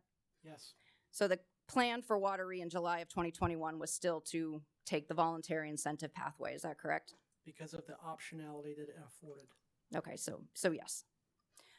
If you then look further down for Williams, the first highlighted bullet, just 4 months after the March briefing that we just discussed, which was Exhibit 5, to management, the company has now decided to switch to the treat and discharge method with a compliance deadline of December 31st, 2025. Do you see that? I do, but I would not characterize it as a binding decision. But it was a switch in what it was being told to company management, correct? It was a recommendation that it's what should be pursued because it's the most cost-effective means of compliance at this point. I believe in the timeline it was becoming very clear from the transmission studies that were being completed by Mr. Parker's group that it would be challenging to retire Williams before the end of 2028. And so that was driving the recommendation from a permitting strategy standpoint. It doesn't foreclose the ability, as I understand it, to have pursued a retirement approach at Williams were conditions to change. But there's no binding decision that was made here. It's a recommendation. Okay, that's fair. Do you see under the Williams section any language that's similar to what's included under Watery? The language that says provides time for retirement study to be completed and path forward to be finalized. Do you see that language for Williams? I don't, but the second to last bullet can change from treat and discharge to retirement I think has more or less the same effective meaning. Okay. And then referring now to what was marked as Exhibit 7 to the joint intervenors' comments. This was a letter from Dominion Energy to the South Carolina Department of Health and Environmental Control, and it's dated September 24th, 2021. Do you see that? Yes. Okay. And at the bottom of the page, can you please read what was being requested of SCDHEC? Request. Williams Station is requesting SCDHEC approve an applicability date of December 31st, 2025 for FGD wastewater and December 31st, 2025 for BATW waste stream. And so you'd agree with me then by September of 2021, Dominion had made a final decision on retrofitting Williams to comply with the ELG rule with a compliance deadline of December 31st, 2025? No. No, even though you've requested that your permit be changed? Permitting cycles do not determine a definitive outcome with respect to a resource of there was no binding decision made to pursue ELG compliance at Williams under the approach that's been selected at Williams before the retirement study was filed. So if South Carolina DHEC had issued you a permit modification and changed their compliance deadline for ELG to December 31st, 2025, you would say that that's not binding? I would say you could petition to have the permit changed, yes. But would that happen automatically? Not automatically, but the permits require, as I understand it, I'm not an NPDES permitting expert, require a ELG compliance schedule to have been programmed into the permitting for ongoing purposes. So this was a request to set a schedule around that assumed compliance approach. It didn't foreclose the ability to change past. It's not a definitive requirement. Are you aware if the company filed a notice of planned participation by the October 2021 deadline, which was the final deadline to notify a state agency whether or not you're going to retire or take the voluntary compliance pathway? I don't believe the company filed an NOPP for Williams Station, but I believe EPA reopened the NOPP period here recently with the proposed ELG rule revisions.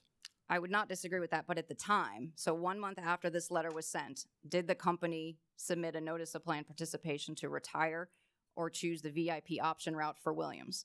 I don't believe that it did. Okay, so if you did not file that request in October, then you would have been foreclosed from switching to retirement or the voluntary route after the October 2021 deadline, correct?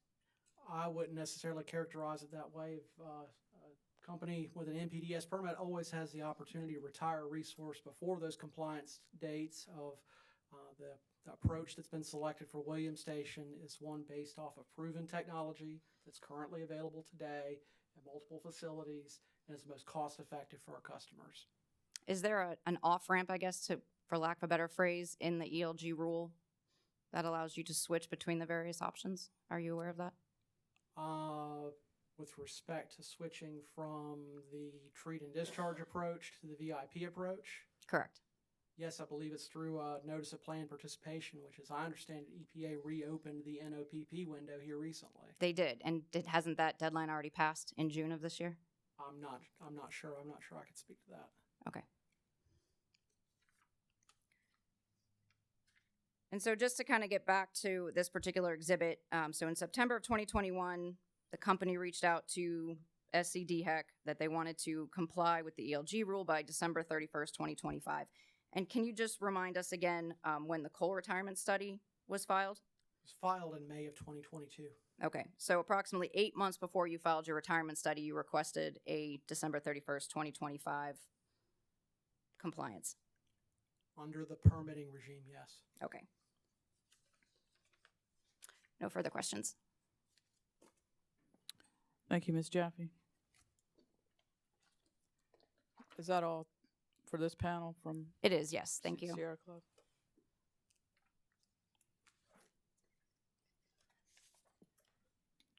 Say CCL.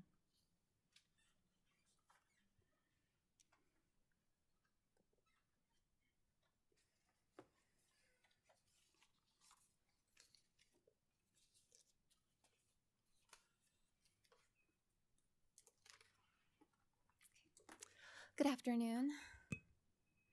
Now I have some questions for you, Miss Best. And my name is Emma Clancy. I'm here representing CCL and SACE. It's nice to see you again. Can you hear me all right? I can. Perfect. And it's good to see you again as well. Now, Act 62 gave the Commission new authority to modify or reject a utilities resource plan that did not appropriately balance factors such as commodity price risk, reliability, affordability, correct? That's correct. And this is Dominion's second IRP proceeding subject to the requirements of Act 62, right? In front of the commission, yes, we've had 2 updates, but this is the second proceeding. This is the second fully litigated IRP proceeding. Yes. Okay. And in 2020, the first proceeding, the Commission rejected the company's original 2020 IRP, correct? Yes, they did. And in its final order, the Commission required the company to make a number of changes and additions, not just in future updates in IRPs, but also in a modified 2020 IRP, right? That's correct. And those changes that had to be made in the modified IRP included, to name a few, additional modeling of near-term solar, changes to cost assumptions for solar, battery, and combustion turbine resources, and additional scenario analysis that looked at a wider range of carbon and fuel prices. Isn't that correct? That seems to be correct based on my recall, yes. Okay. And the Commission also required Dominion in 2020 to include a short-term action plan in its modified IRP. Isn't that right? Yes. And would you agree with the Commission's 2020 order that short-term action plans are a, quote, valuable way to identify and describe the steps that the company will take to implement its IRP, unquote? Yes. And so after making all those changes, the company selected a new preferred portfolio in its modified IRP, switching its preferred plan from one that didn't retire coal to RP8, the early coal retirement that you all have discussed already today, correct? It was selected based on the modeling that was done, based on the, I guess, the changes and of the input assumptions that the Commission ordered us to evaluate at that time. And some of those were stale and fixed, but we incorporated them as asked, and now we're using industry-wide sources. Okay, great. So it sounds like we agree that the change in assumptions in the modified IRP led to a different outcome. It did.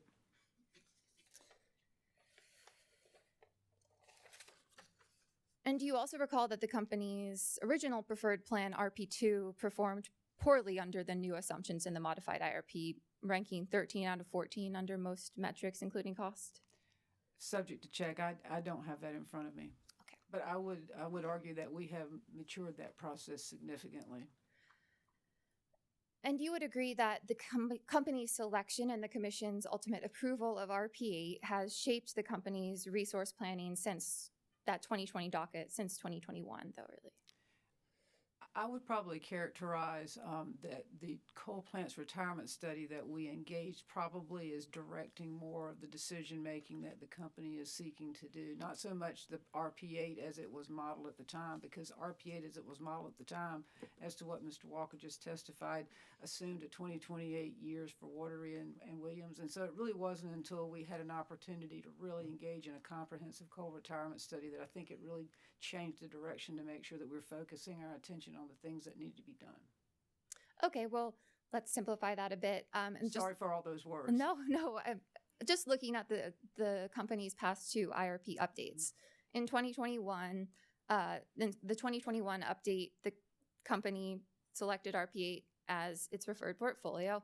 And in the 2022 update, the company selected a portfolio that updated RP8 by changing the Williams retirement to 2030. So its preferred portfolio continued to be RP8 or a new version of that, right? It was a modified version, but yes, it was still pretty much RP8 under the scenarios that you described. Okay. And those 2 IRP update proceedings I just mentioned, those were also the 2 first IRP update proceedings that took place under the new Act 62 regime, correct? The 2 updates, yes. Yes. And those proceedings, largely due to timing constraints, have been comments-only docket, so we haven't had a hearing on those, right? I don't believe the statute envisioned a hearing. Okay. And there hasn't been. They've been pretty limited in scope. And so in its preferred portfolio in this 2023 IRP, Dominion plans to replace Williams with a combined cycle resource shared with Santee Cooper, correct? That is what we're evaluating currently. Okay.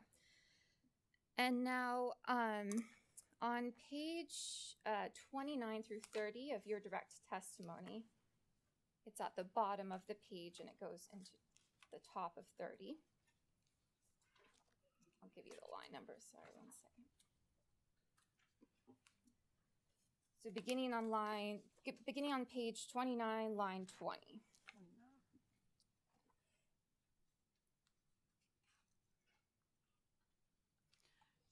And if I might, I probably spoke over you, and I wanted the court reporter to hear. You mentioned that the last two IRPs were limited in scope. I would disagree with you on that. It was a significant amount of work done by the parties and the stakeholders. So if you look at the number of pages of those updates, I would argue that was a pretty comprehensive approach. But well, we didn't have hearings which allowed for cross-examination and so on, correct? That's correct. Okay. Now, turning to page 29 of your testimony, and that's line 20. Now, you asked the commission there to affirm its support for Dominion's decision to plan for the retirement of Watery and Williams units in 2028 and 2030, if feasible, and to pursue the major units of replacement generation for eventual presentation to this commission for approval under the Siting Act, or for a determination that Siting Act approval is not required. Do you see that? Yes, I do. Now, one of those major units of replacement generation would be this combined cycle shared resource with Santee Cooper, correct? Yes, those would be the things that we would study over the next 3 years. Okay. And the company would in part rely on an approved 2023 IRP to support an ultimate Siting Act application for that resource. Is that what you're saying there? I'm saying that this is the utmost major decision-making point of this IRP. Okay. Now, to that point, page 32 of the IRP also lists a series of actions that commission approval of this IRP will trigger with respect to replacing Williams. I'll let you get there. It was page 32 of the IRP. Oh, I'm sorry. I now have a complete IRP when I was fumbling before, so I apologize. Page 32. Mm-hmm.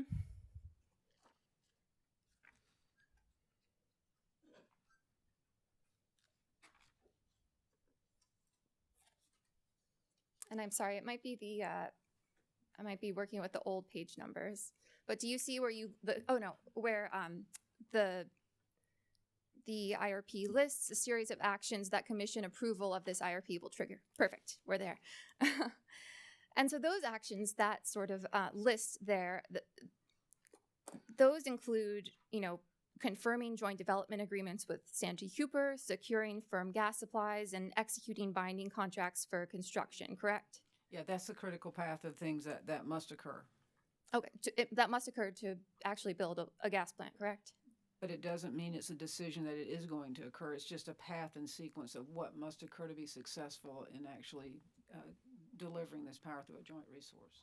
Correct, and the first item in that list is commission approval of this IRP, correct? Yes.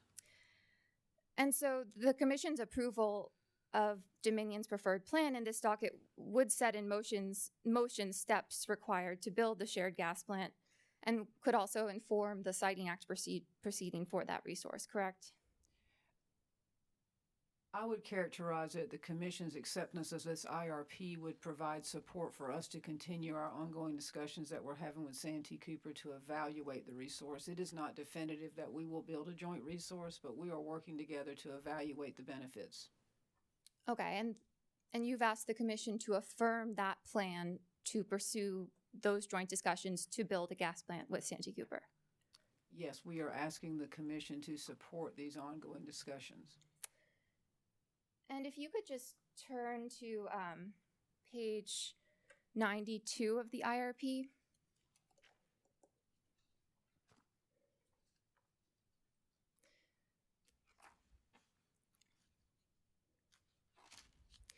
And do you see there, this is the first page of the short-term action plan.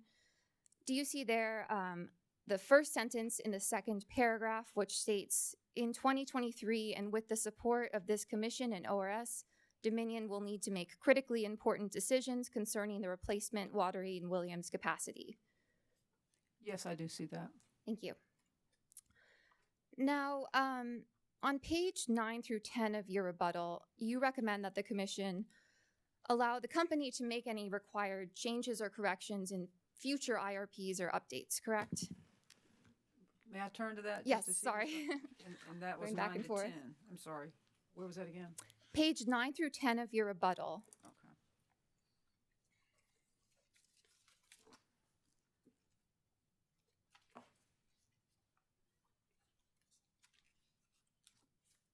All right, I'm there. I'm sorry. No worries. So you recommend that the Commission allow the company to make any required changes or corrections in future IRPs or updates, correct? Can you point me to that? Those Yes. rows? Did I say your rebuttal testimony? Yes. Okay. Page 9. And that starts at the very bottom, line 22 of page 9 through line 4 of page 10.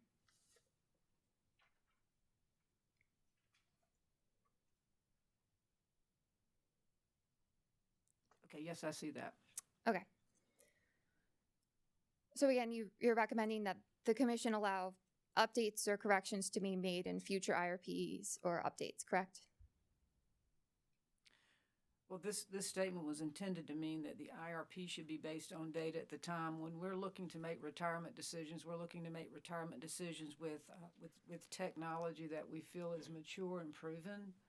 Because as we've stated in several testimonies, the criticality of Williams is so important that we cannot base our retirement decisions based on resources that are not commercially available today. So for us to be able to meet reasonable and prudent, as well as based on the most likely future conditions, those are the conditions with the resources that are available for us to select. That was a lot of words, but my point is that we wanted to base the information based on information available at the time. Okay, so looks like you're referring there to line 3 where you reference that interim development should wait for future filings. But you also say that corrections that do not affect the selection of the preferred plan should wait for future proceedings. Do you see that? Yes, for modeling inputs and assumptions, yes. Okay. So that's, as opposed to, say, filing the modified IRP, the company is saying corrections should wait until the next filing. We experienced during this last triennial cycle as a growth period that there was a lot of schedule compressions. And so unless there was something material that we felt changed the outcome of the preferred plan that we're promoting, we're recommending to the Commission that allow us to update those assumptions in future IRP updates. We'll be filing our 24 IRP update in March of next year. Okay, now, Mr. Neely adopts this view with respect to the heat rates modeled in the company's 2023 IRP.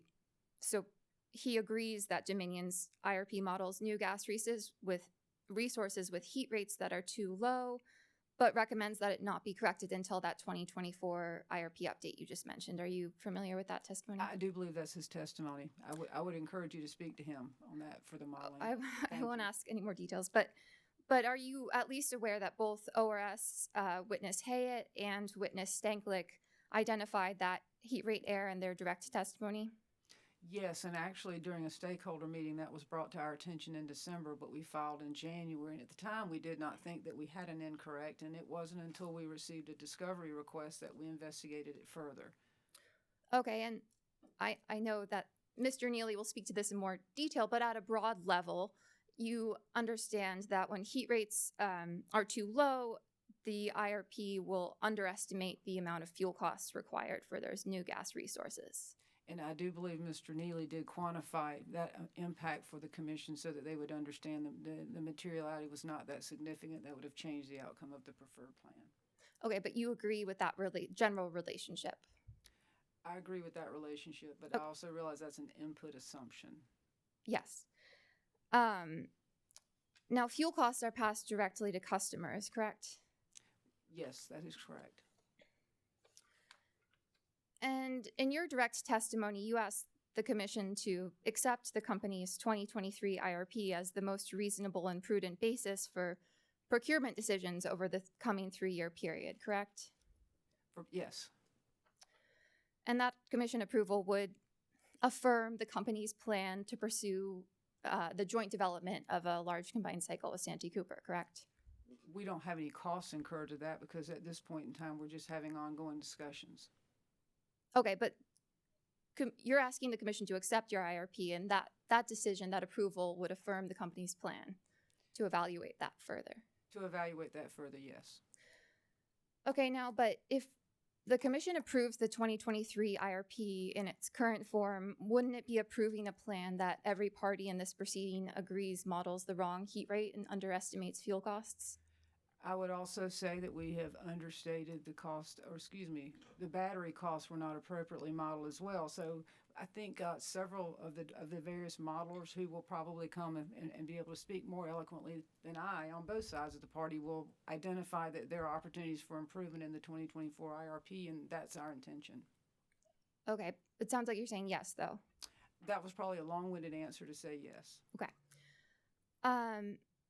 Now, the IRP, the 2023 IRP, and I believe it's on page 29, if you want to turn there,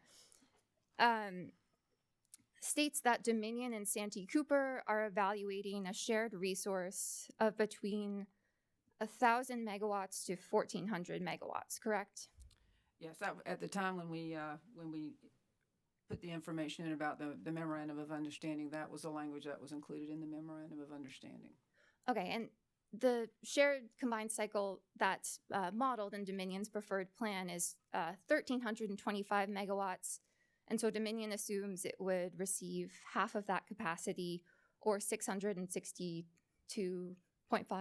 megawatts. Is that correct? That's correct. And I believe you stated in your summary that your modeling determined that that would be the optimal replacement resource, correct? Yes. And now, Santee Cooper's 2023 IRP features the same shared combined cycle as the one in Dominion's IRP, but describes that resource as ranging from, I believe it's 1,360 megawatts to 2,040 megawatts. Is that correct? I'm not privy to their plan. I don't have that in front of me. Okay. I'm assuming they'll be coming before the commission to defend their plan as well, and that question could be asked and answered then. Okay, let me just...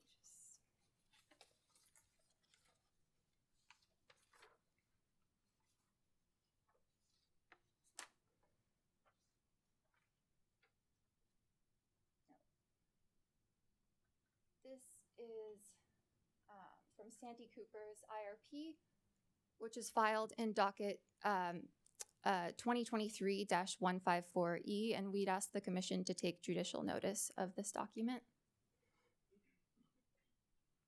And so this is page 26. Just a minute. Any objection?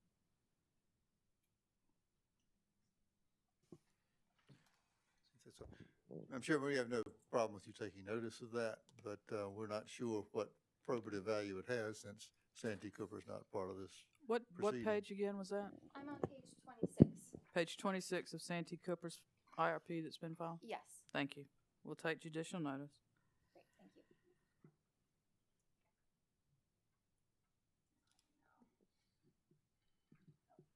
Wrong side. Forgot how this works. Now, do you see there where it says, subsequently, Dominion has also indicated interest in studying two natural gas combined cycle project configurations that, based on the assumptions used in this IRP, would range in winter capacity from 1,360 megawatts to 2,040 megawatts. I do see that. And now, I have one more page for you. And if I might comment, our 2023 IRP initially envisioned studying two sites. One was in a site in Hampton County, and the other was a site at our Candies facility. We've now directed kind of our time and attention at the Candies facility, but I do know that they want to have the ability to be able to potentially site something at that Hampton site. So that may be what their IRP relates to, but I can't speak for certainty. Okay, well, do you see here how in their preferred portfolio, that highlighted portion 1,020 megawatts. That's the upper limit of that range we just covered. Yes. Correct. And they reference the sort of shared resource proposal with Dominion, assumed to involve 50% of the natural gas combined cycle project. Yeah, I see that's referenced in the footnote. Okay. So, you'd agree then, based on that information, that Santee Cooper's IRP indicates that the company's share of this combined cycle resource would be about 400 megawatts larger than what's modeled in its preferred plan. Chair Belser, I believe she's being asked about Santee Cooper's intention. Santee Cooper's not a party here. That's not a document we've produced. It's not a document that Dominion has any. Yeah, the document will speak for itself, I think. Okay, I'm fine to move on. Just a few final questions.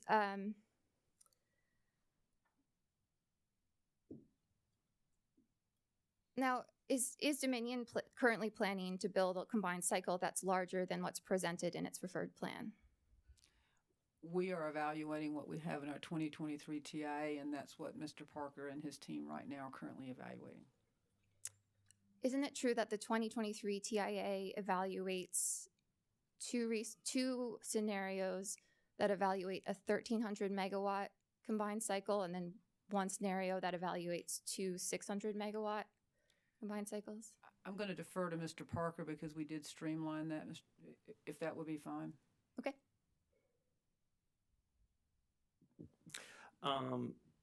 I believe it specifies approximately 1,300 is one scenario and 1,800. Now, I might be talking about, I don't have the summer versus winter ratings, but something in the range of 1,800 for the jointly owned Kennedy site is the second option. And then Santee, on top of that, has something they're considering at Hampton, Hampton County, or in that area that she mentioned, that may be factored into those numbers. Those are the two numbers I'm familiar with for the TIA purposes. Okay, so could you please turn to page 30 of the IRP?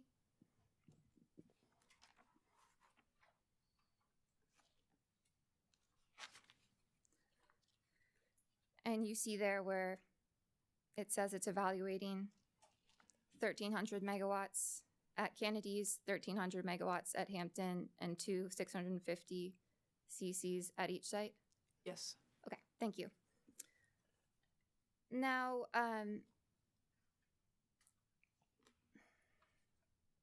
just to be clear, Dominion's 2023 IRP, the IRP that Dominion's asking this commission to approve in this docket, doesn't evaluate whether building a larger combined cycle to replace the Williams capacity would increase the cost or risk estimates in the company's preferred plan, correct? I'm not sure I understood your question. Would you repeat that? Yes, sorry. The company's 2023 IRP, which it is now asking this commission to approve in this docket, doesn't evaluate whether replacing Williams with a 1,000 megawatt combined cycle would increase the cost and risk estimates to Dominion's customers, does it? Right now, our modeling is modeling a 1,325 megawatt based on the cost that we have in the plan. So that's what we're modeling currently. If that were to change, we would obviously update that information in the 2024 IRP update. But as it stands right now, that is what we have modeled. You've modeled a smaller combined cycle than the one Santee Cooper models, correct? Yes, there appears to be a disconnect, subject to check with what we have and what they have. But what we have been having with discussions with them, the level of gas that we have been having conversations that it would take to supply the plants that we're looking at, as well as the potential plant that they have, as well as the incremental gas that we need for our local gas distribution. That is what we are looking to do to create as the anchor project with upstream capacity. So we've committed to kind of the level of what we see here as this plant. Okay. And I can always subject to check Mr. Walker because he's nodding or he's got his light on. I was going to say, if I may, of the definitive size of a resource will be determined going into like siting proceeding or whatever will be coming out of the evaluations of the IRP evaluates candidate resources. The candidate resource that was available in the model to select was a 2-on-1 combined cycle, as Ms. Best just testified, of the company in the discussions with Santee Cooper's looking to provide opportunities for cost optimization through economies of scale so that we can present the best project or potential project that benefits both DESC and Santee Cooper customers. It would be imprudent not to look at other options and to pigeonhole ourselves into looking at a specific capacity size that's modeled at a snapshot in time in one IRP. To Ms. Best's point that she's made over and over again, the IRP update process is an opportunity to refine and include new inputs, which might include different size combined cycle options to evaluate the risk. And we discussed earlier that the IRP update proceedings have not allowed for the same level of cross-examination and for a hearing, correct? We've had significant review from the IRP. We've had significant inputs from the stakeholders. We've had conversations with the stakeholders, and the commission has ruled that each of our IRPs have met the statute of Act 62, and we have complied with all the prior orders. So I would respectfully disagree that it is not a comprehensive process. And I was simply asking that we haven't had any IRP update hearings, correct? As I mentioned before, I do not believe the statute contemplates a hearing inside of an IRP update. I think that, as I am not an attorney, but as I understand in speaking with my legal counsel, it is our understanding that an IRP update is a filing to update something that the commission has litigated every 3 years. Okay, well, the commission, you agree, has to approve the company's has to approve the most reasonable and prudent plan that the company puts forth at the time of review in this proceeding, correct? That is correct.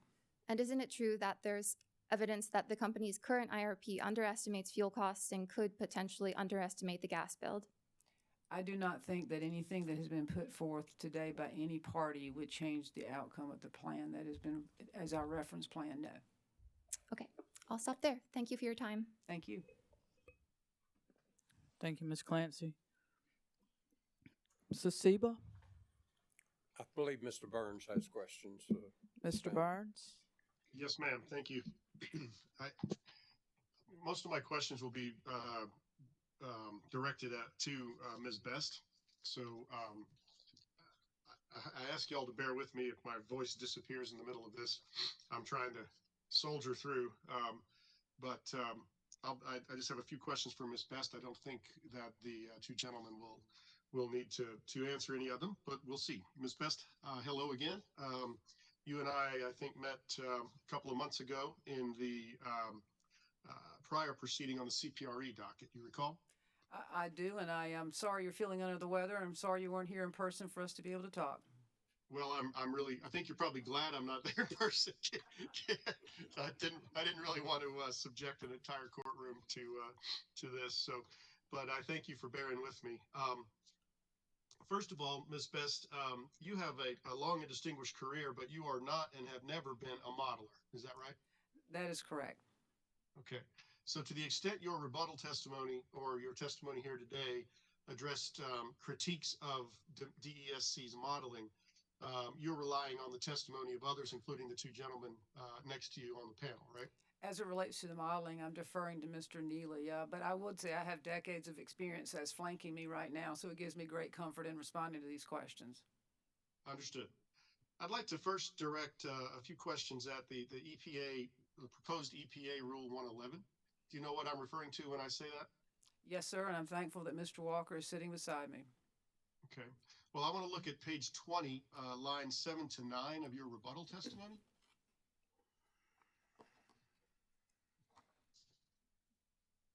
And if I need to call it up, please let me know, but I think that we can probably just refer to it.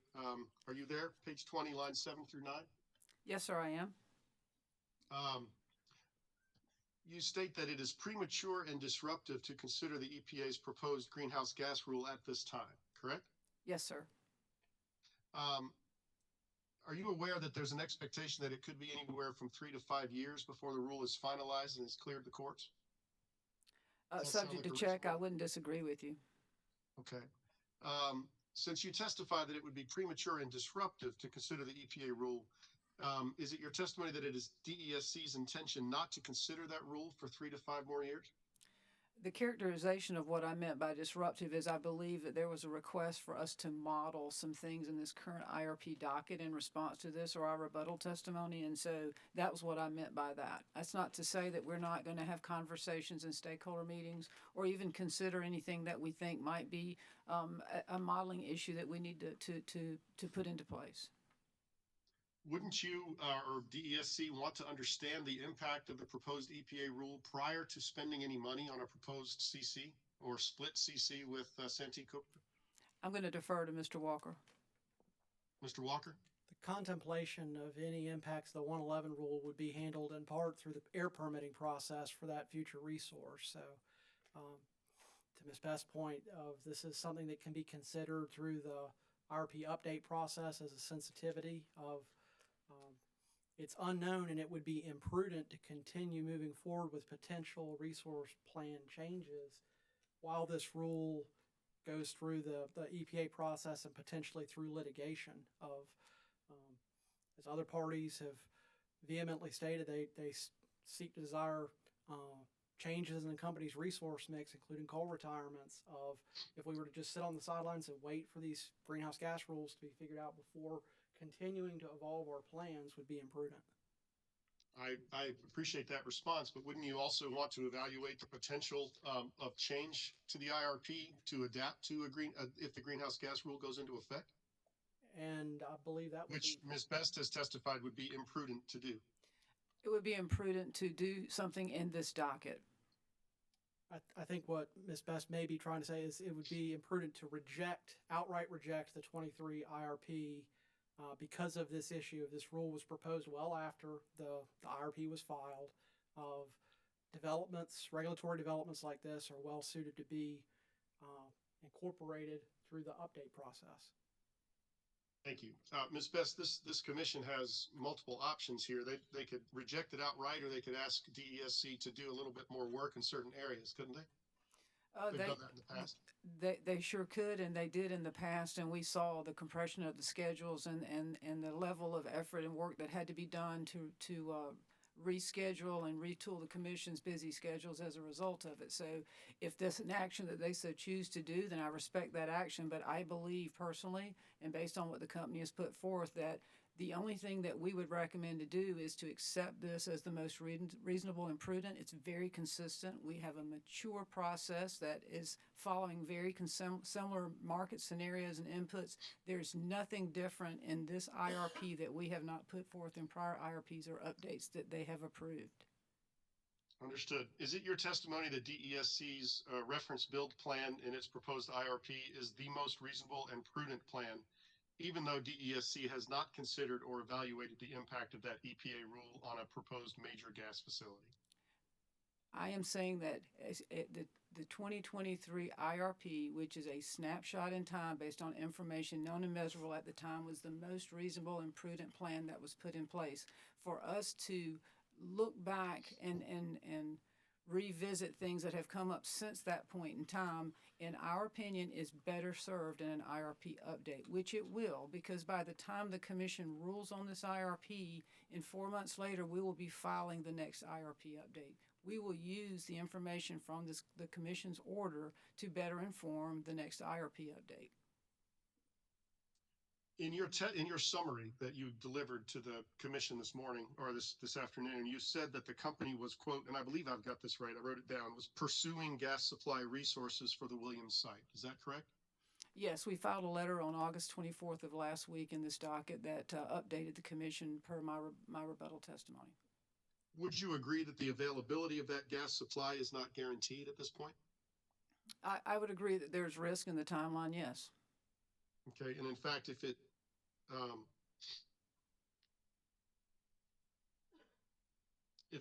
were guaranteed, there would be no reason to pursue additional gas supply, correct?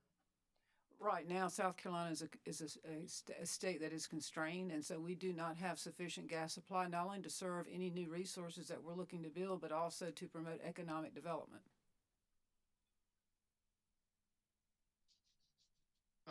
Going to your testimony in the CPRE proceeding. I just want to refer you, you probably don't have it in front of you, so I will call this up if you don't mind. This is in docket number 2022-238-E, which is the CPRE docket a few months ago. Do you recall testifying in that hearing? Yes, sir, I did. Okay, can I share my screen, Madam Chair? Just a second. Yes, sir. I'm getting a nod.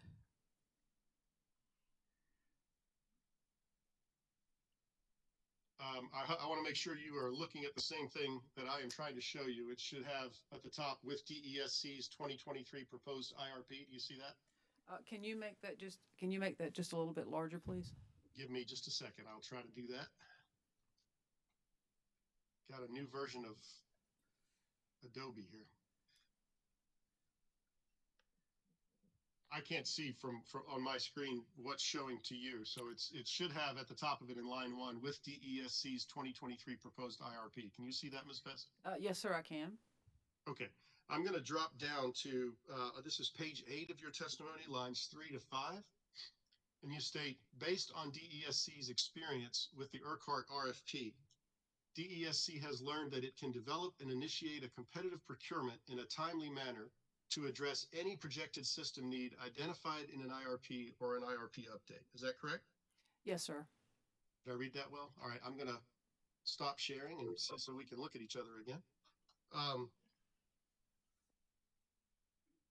Well, actually, I need to bear with me.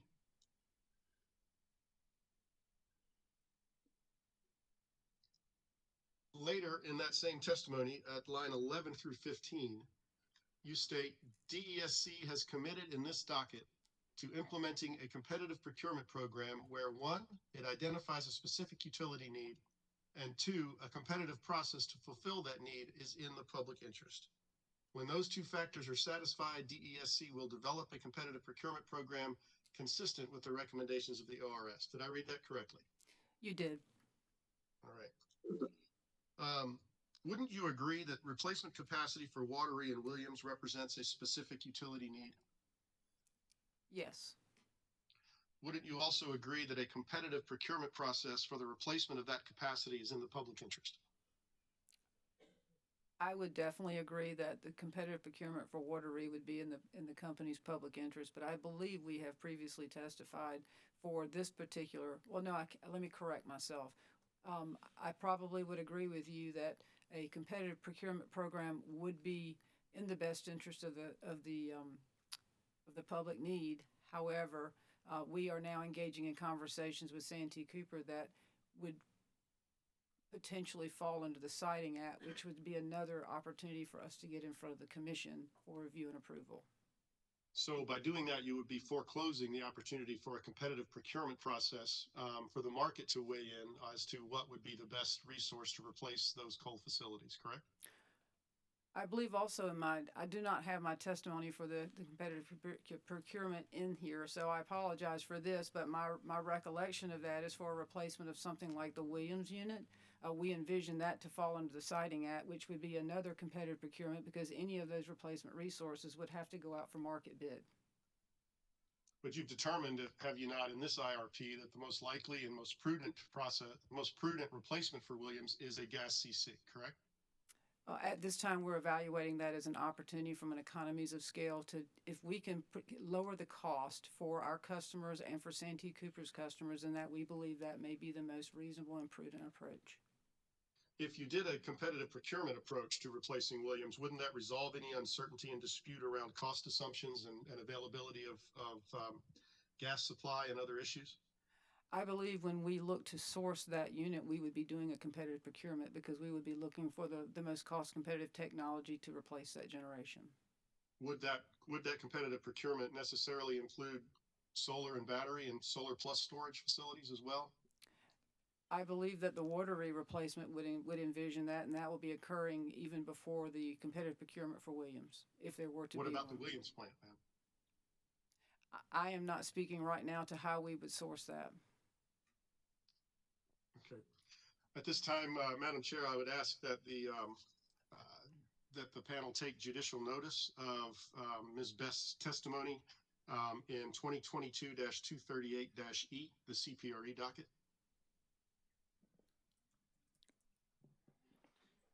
I'm sure if that's the case, I would ask that the commission take judicial notice of the entire transcript and all Absolutely. the filings. Well, the entire transcript of the entire proceeding, or just Ms. Best's testimony? Of the entire proceeding, because there's other material there that puts what she said in perspective. And so we'd ask the entire transcript. Can y'all narrow this down? When y'all are going to ask for judicial notice, you really need to have copies here available to give to the court reporter so we know exactly what we're talking about here.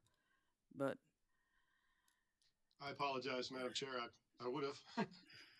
Judicial notice of Ms. Best at the request of Mr. Burns will be taken. At the request of Mr. Burns, judicial notice of Ms. Best's testimony will be taken. At the request of Mr. Ziegler, the entire CPRE transcript judicial notice will be taken of that. So the CPRE case is in, if y'all are going to ask any more questions. Thank you, Madam Chair. That'll be it. That's all my questions. Thank you. Thank you, Mr. Burns. Office of Regulatory Staff. No cross from ORS. Thank you. Commissioners, questions for this panel? Commissioner Thomas? Thank you. Good afternoon, panel. Safety and reliability have been discussed quite a bit, and just in light of what we've been seeing recently, and not just recently, but in connection with fires out west and in Hawaii, and may or may not be related to utility activities, but I guess my point is that, you know, we've had droughts here in South Carolina in the past, and probably have droughts again in South Carolina. And so my concern is that if the power gets turned off on purpose, then people can die. If the power doesn't get turned off, people can die. Either way you look at it, when you lose your power, it's a tough thing. But it's still, in my opinion, is something that we should be thinking about on a go-forward basis. Does the company have a plan, thoughts, or ideas about how to deal with the power during droughts and windstorms or whatever? Just any thoughts? Commissioner, I'll try to field that. I don't think we've got on, in terms of company witnesses, any experts on the distribution system. Mr. Parker can speak to the transmission system, but the company's got a very robust vegetation management program that's been a large driver of our company's SAIDI performance that Ms. Best spoke of earlier. That's very proactive in avoiding a lot of the issues that you've seen in California, Hawaii, or potentially in Hawaii. But with respect to being prepared for public safety, we're talking here about the supply side resources needed to supply our customers, and that's the reliability of that is of the utmost importance to the company. I mean, that is the crux of what we're getting at in this proceeding, is ensuring that we have sufficient, reliable resources to serve our customers under all conditions, including potentially in a changing climate. Okay, and when you talk about the vegetation management plan, you're talking about such things as tree trimming. Is that correct? Yes. All right. And may I just add, if you don't mind? Please. With regard to extreme weather of all types, we in transmission have studied droughts in the past. There's requirements in NERC standards to consider extreme events. Obviously, you're probably aware that NERC and FERC are considering or have recently mandated more studies of extreme events, whether that's extreme winter events, not necessarily fires, but storms, those kind of things. And we've had spent a lot of money on not just tree trimming, but updating our structures from wood to steel that can withstand those hurricanes. Spent a lot of money successfully on winterizing a number of our power plants since the polar vortex several years ago. And so we are doing a number of those things.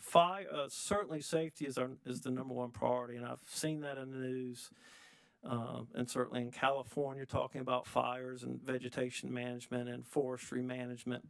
But as Witness Walker said, we do a lot around vegetation management and in fact drought as well to make sure that we can provide the energy needs and transmit it given various scenarios. But those requirements are being elevated certainly at the regulatory level, and so we'll continue to do that and do more of that as we go forward. Okay. And another aspect of that, the tree trimming, is that's something that customers and the public like to complain about a lot. I'm sure you all know that. And but it's very, very important, and it's just something that need to take into consideration. The other part of this question is how do you know what's going on with the weather in particular important parts of your transmission or distribution system? I was reading something today that indicated that the utility company out west had put in what they call weather stations. And does the company have anything that you might refer to as a weather station that can give pretty good information to specific locations? I'm not familiar exactly with what they're referring to there with regard to specific weather stations that you're referring to. We do have a number of weather services and observations around our service territory for that kind of thing, not just forecasting storms and inclement weather, but also, as you might imagine, it's important to understand what those forecasts are for solar output. Understanding what we can expect from those facilities in the near term and longer term. So I know we have a number of those in our service territory, at least 5 for each major region: Orangeburg, Aiken, Beaufort, Charleston, Columbia. And we may have more than that. I just don't know if they're referring to specific. And obviously we can utilize both paid services and publicly available services for not just real-time measurements, but of course forecasting is the trick. But we have significant capabilities in that regard, as I just mentioned. Okay. So let me change to a different topic. On page 35 of the IRP, next to the last paragraph, it refers to the failure of natural gas pipelines to meet their firm transportation service and that you all are doing some more looking into that. Can anybody on this panel talk about that a little bit? So last week in the gas rate case, Ms. Jackson would have been the perfect witness to ask about that. But my understanding is you referred to the force majeure event that was declared during Winter Storm Elliott that caused firm gas supplies to be curtailed. My understanding is that there's still investigations ongoing and conversations ongoing with those interstate pipeline companies. But it's recognized, as long been the case, that there's an important nexus between interstate gas pipeline supply and electric generation. It's particularly important during these winter peak events. Okay, thank you. That's all I have. Thank you, Commissioner Thomas. Vice Chair Powers. Thank you, Madam Chair. Ms. Best, just a few things. You have a chart on page 18 of your testimony, And I had read earlier, I guess page 5 or 6 or 7, about reducing carbon emissions being part of both the 2020 plan and, of course, any modern plan. But looking at the chart, it seems that the emissions went up in 2021, in the last column.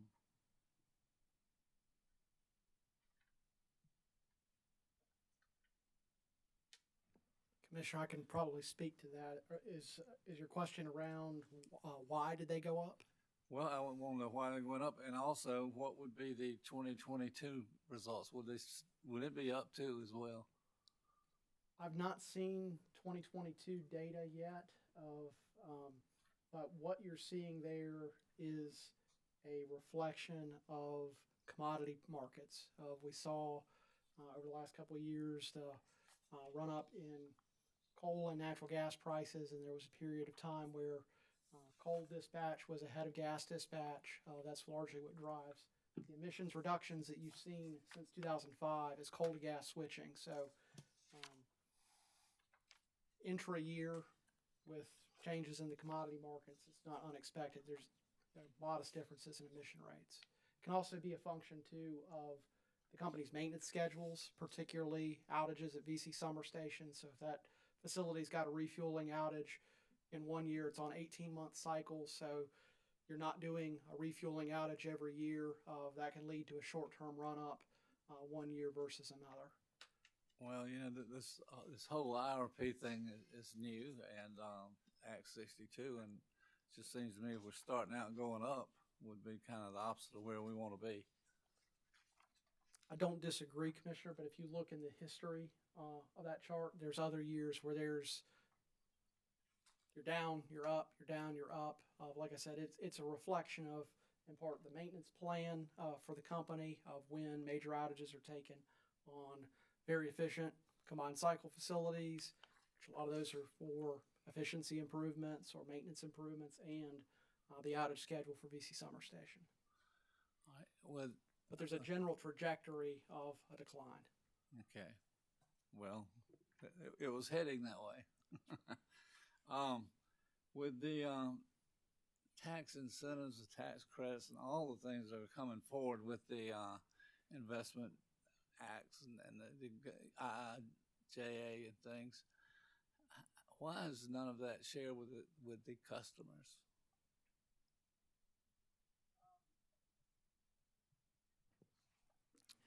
So at this point, I think we filed with the commission the quarterly or semi-annual IIJA, and right now as it stands, and that was filed on July 31st of this year, and that talks about the grants that can be awarded.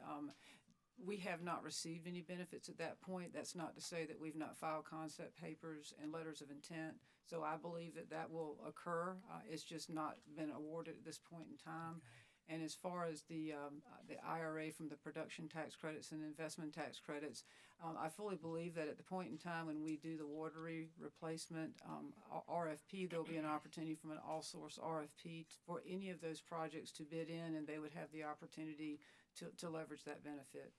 Well, I mean, I see where it would benefit shareholders. I'm just thinking more about the ratepayers. You know, that they're still paying off the nuclear fiasco and asked to pay for everything that comes up.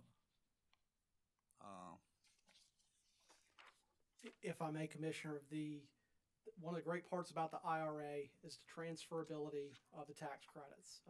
Up to this point, we've had an explosion of third-party solar on the company system over the last several years, and a lot of that's been driven by what was an inequity in the tax code of, is it easier for third parties to be able to monetize that tax credit and take advantage of it. That's one of the pieces of the IRA is putting investor-owned utilities, municipal-owned, co-op, everybody on a more equal footing with respect to their ability to leverage that tax credit. The IRA, it's less than a year old.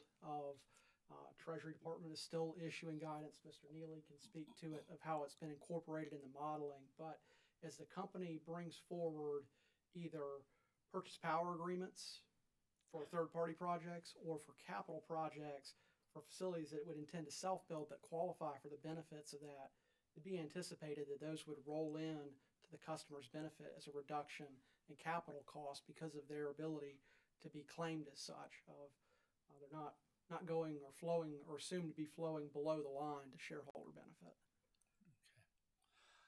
The only other question is that there was, I think, a mention by a couple of customers today in the hearings, and I think you have it in two of your different plans here. As far as offshore winds, how much work has really been put into that idea? Yeah, I appreciate that question. Mr. Neely can explain some more, but basically we have modeled in a resource for offshore wind. We've had some conversations with various companies that have the ability to do that. The challenge that we have, frankly, is that where it is located and to be able to bring it is very expensive from a transmission perspective. However, that doesn't mean that we're not going to consider, as that technology matures, that may be a resource. It's just an emerging technology, and it's something that from our side and where we are in the state and where our service territory is, it's just extremely expensive to bring it and connect. Is it being used in Virginia or? Yes, sir. And we are building the largest offshore wind project. So we will certainly have lessons learned from our sister subsidiary as we go forward. But the coast of Virginia and where the land leases are, the leases are for those offshore wind projects are just more attractive as far as the service territory is concerned. That's kind of my idea. Yeah. And of course, there's a lot of politics involved in something like this as well. Well, I think it will certainly have a place. I'm not sure if it's going to have a place in the next 5 years, but it would be, we'll see where the 5 to 10 year mark rolls. And I think you'll also see some opportunities for SMRs to be more commercially available. And we'll talk more about that as we have more planning down the road. Okay. Yeah. Thank you very much. Yes, sir. That's all I have. Thank you. Commissioner Caston. Thank you, Madam Chair. Good afternoon. Good afternoon. This may be a better question for Mr. Neely, but I'll ask you guys because, planning documents or planning can mean different things to different people. Does the company consider the IRP a definite, definitive, or absolute plan for the future, or a general planning document based on current knowns and projections, or something else? I would characterize it as kind of the second approach. I think for our purposes in IRP, because of the dynamic nature and everything that's going on currently with legislation, with environmental regulations, we look at it as a decision-making tool for the next 3 years. That's why we have spent some time in the short-term action plan explaining kind of the next steps that we plan to do over the coming years to be able to provide decision-making in front of the commission. Okay. So it's a planning document that the narrower the time frame, the more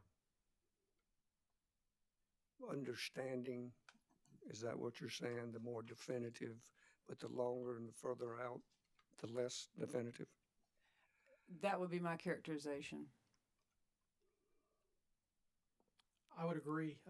It's an ongoing process, and the 2020 modified IRP and that process of one thing that came out of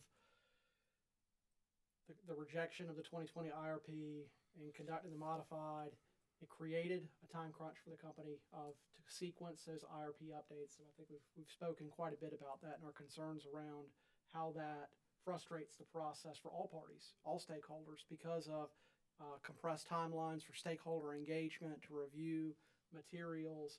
But that's the purpose of the update process, is to continuously refresh those inputs. And in this space, there's just, quite frankly, there's so much velocity right now with respect to inflationary pressures, commodity prices. We've seen a real move of run up in prices, and hopefully they're coming back down, and seeing that come back to reality for a period of time, of major tax legislation changes, environmental regulations, it's an ongoing process, and we we formulate the plan using the best information that's known and knowable at the time, but update it. So if I could add to that, you recognize, because you're a planner, we recognize we needed a plan for coal in 2020, and so this is the approach that we're pursuing. And we know that any plan that you create, there's got to be some modifications as things become more known and measurable. And that's what I meant by this being more of a short-term plan that's really driving our decision-making over the next 3 years. It's not a definitive decision that says, now we're going to go execute this. You kind of breached the subject. There's been a lot of discussion on Wateree and Williams. And if I looked at the IRP, right, at least the section, we're looking at, I guess, the useful life or when will it be fully depreciated? Is that 2045, 2048 years? Is that the useful life, or what do those numbers mean? Subject to check, Commissioner. I believe Wateree, the probable retirement date that's identified by the company's most recent depreciation study that is sponsored into the base rate case, I believe for Wateree is 2044. For Williams, it's assumed to be 2047. So we don't have an expert witness here like Mr. Spanos that was here last week for the gas rate case to talk about how depreciation studies are conducted. But my understanding and conversations with Mr. Spanos and others are look at industry trends of similar facilities with similar life cycles, look at our maintenance practices, look at our overall approach to how we maintain our facilities, and that's how probable life is assessed and determined. I believe that's an engineering evaluation of, obviously there are other headwinds that challenge the ability to continue to run a facility like a coal-fired facility beyond just whether or not you can keep the boiler upright and keep the steam turbine in good condition. But I also want to add, and I feel like Andrew and I are bouncing off each other, is that there's nothing mechanical or engineering issues with either of those plants that is rushing this decision, because we've got 790,000 customers that we need to be sure we do this right. Well, if either of these facilities is retired early, prior to their fully depreciated date, will that be stranded cost? So the company retired its Kennedy's coal-fired facility about 10 years ago. My understanding, it's been past precedent for the company to be able to recover unrecovered balances with respect to facilities that are prudently retired. Let me ask that another way. If either of these facilities are retired before their fully depreciated life, who pays for that difference, that stranded cost? If the commission determined through the Siting Act that we were making a prudent decision to invest in another resource and an existing resource were to be retired, then that would have been a prudent decision. We would be seeking an accounting order similar to what we did with Kennedy's, but the modeling that would be done that Mr. Neely would talk to would envision those costs, and that's what would determine the least cost. So the modeling, the preferred plan that would tell us the time into which we would retire those plants would factor in any of the costs that you just described from an economic standpoint.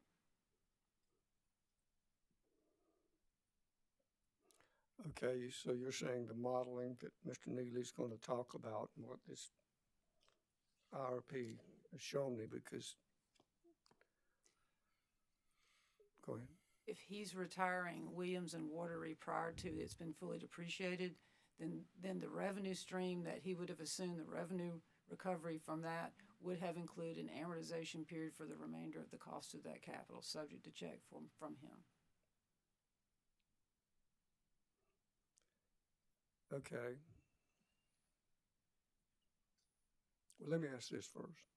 Has the state of South Carolina or this commission required the company to early retire any of their facilities?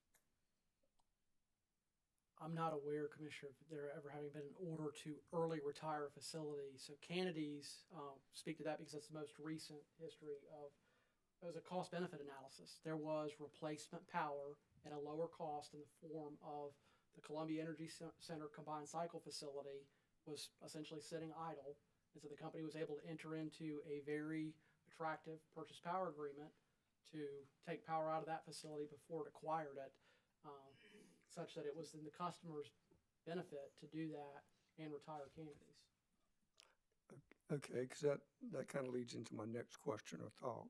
You know, acknowledging, you know, Dominion's corporate goals. Are all retirements being based on reliability needs, lease cost, and regulatory requirements?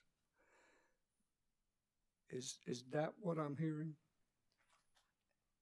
I'll let Mr. Neely confirm this, but the modeling that he's incorporating, any early retirement would amortize the cost of that plant over the remaining life of that plant.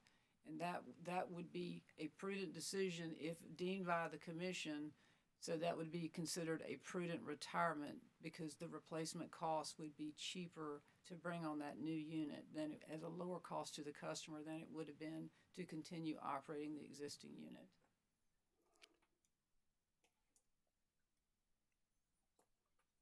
Okay, I think I heard you, but I'll drill down with Mr. Neely because what I'm trying to determine is not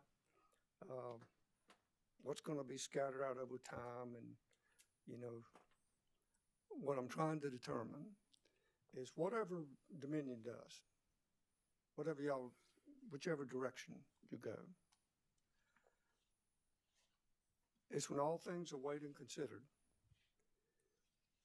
It is the most reliable, resilient, least cost option there is. Does that sound right? I'm going to try to say it this way and see if this makes sense. The cost to the customer, we would be making retirement decisions because it would benefit the cost to the customer.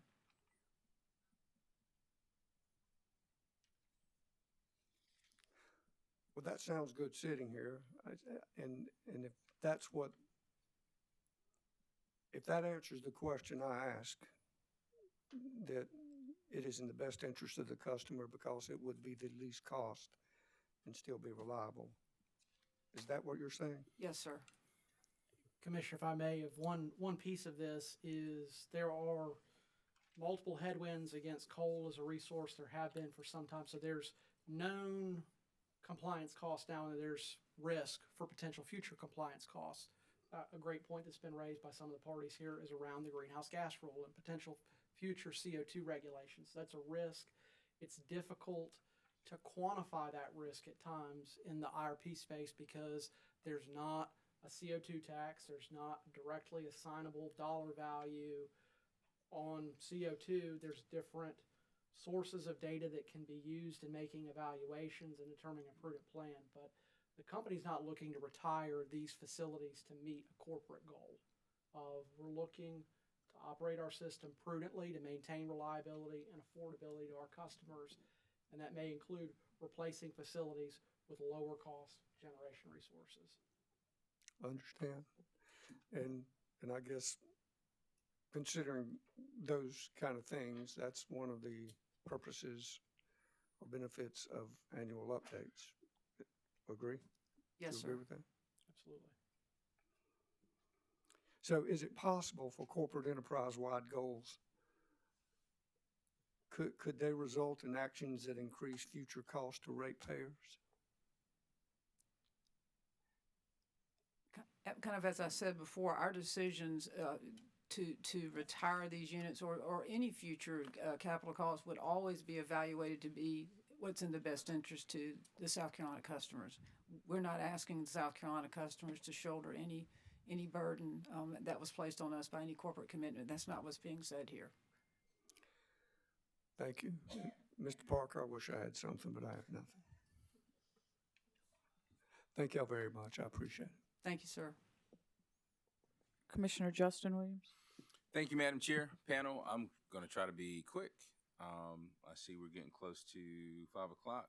just want to commend you all on your IRP report. I thought it was a pretty pleasant read.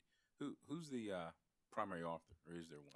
It is a collection of several people because we usually subject matter experts for each of the topics that are in hand, and then we consolidate it into one document. But I appreciate the feedback. I'll make sure that each of those parties get that information. Okay. I also like the tagline here: "The actions speak louder." Who is responsible for communicating the goals set forth in the IRP to your customer base? Or is there anyone responsible for communicating that message?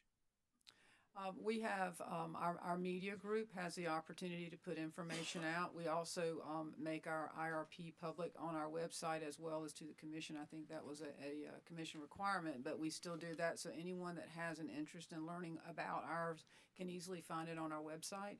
And a lot of the information that's done on our analyst calls, we actually talk about South Carolina and Virginia. So if anyone's interested in Dominion Energy as a company as a whole, we had one of the earlier public witnesses who spoke about owning the stock. I mean, there's another opportunity to learn about our IRP there. I understand. Were you here during the public witness Yes, sir. testimony? I mean, do you feel as if the witnesses heard you or heard the message, you being Dominion Energy South Carolina? Do you feel like they heard your message or heard the message of the report?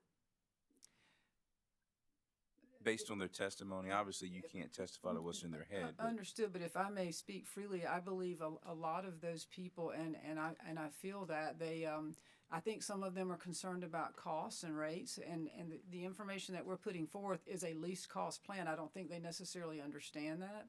I think it's a diverse plan, so we're trying to minimize risk. We want it to be safe and affordable to the customers. I also think that the customers want a cleaner energy. And I think if you look at the evolution of how we're adding our resources, we are adding more cleaner resources to our plan over this planning cycle. I think we are addressing some of their concerns and their needs, but I'm not sure if they have fully read and understood the document. do you have any suggestions of how we can address that issue? I read the report. I understand what you're saying, but I'm having trouble picking up whether or not your customer base understands what you're saying, and that bothers me a little bit. I appreciate that question. I actually spoke with Ms. Cheryl Shelton, who will be a witness later for the demand side management program, because one of the gentlemen from Eastover was talking about the fact that he'd like to be informed. And so we have an IRP stakeholder advisory group process in this group, but she also has an energy efficiency advisory group. So I know that after this particular hearing, when we broke, she had the opportunity to introduce herself to him to see if there's an opportunity for him or some of the parties that he identified to engage with them. Do you know why they were not contacted prior to this proceeding or during the stakeholder process talked about in the report or discussed in the report? So the stakeholder process, the impetus of that was back in 2020.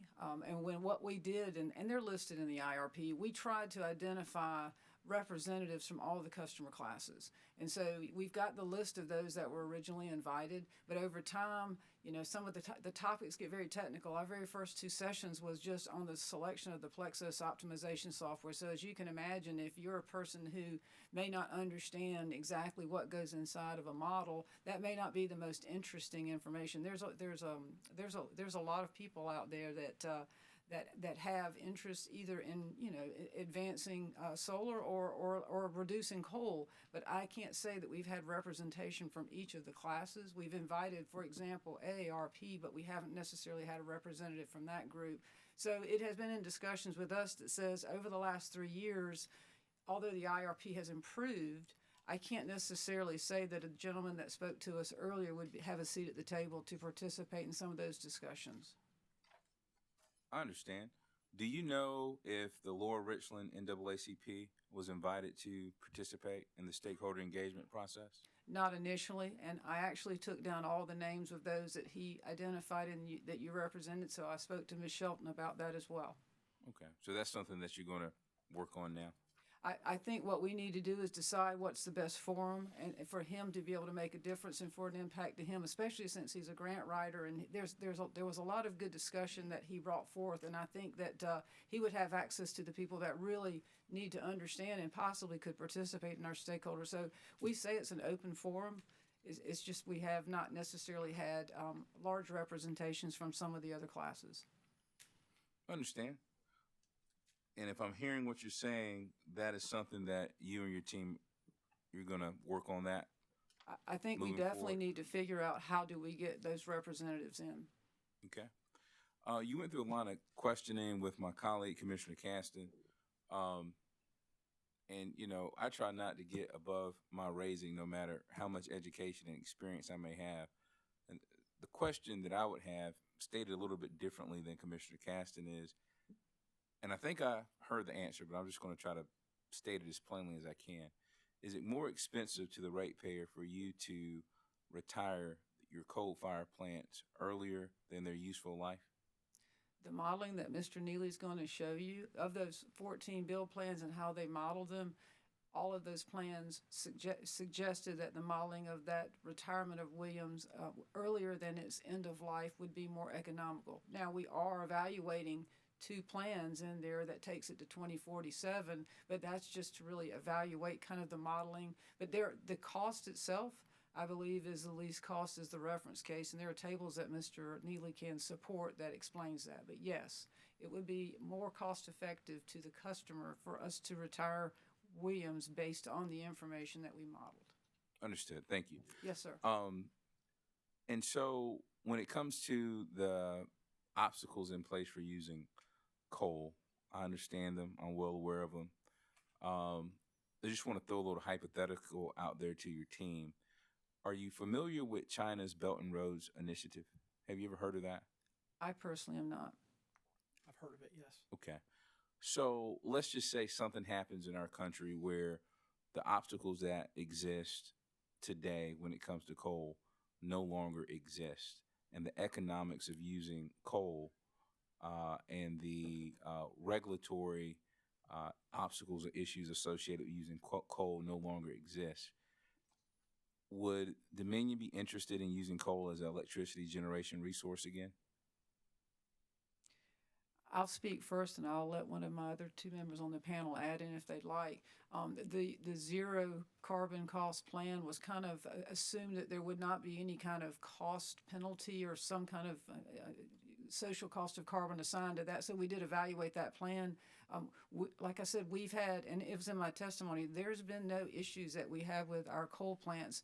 The decision that we have to reduce emissions on coals are the direction based on where it feels that the world is taking us to get into a cleaner world. I mean, we heard a lot about climate change first thing this morning. So we have to be mindful of that, because if we don't plan for that, then we'll be at risk.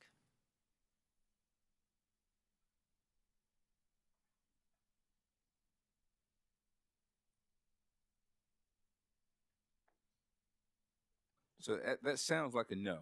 Is that a no? Dominion would not pursue coal-fired plants for electricity generation, even if the headwinds, the regulatory environment change so that coal would be a viable option. But not for the constraints that we're dealing with right now. I'm not sure we would be readily available to aggressively retire our coal plants. I'll defer to Mr. Walker. In a construct where there's no regulatory constraints on the utilization of coal, I think the company would use the most cost-effective resource. We economically dispatch the units that we have right now based off of economics.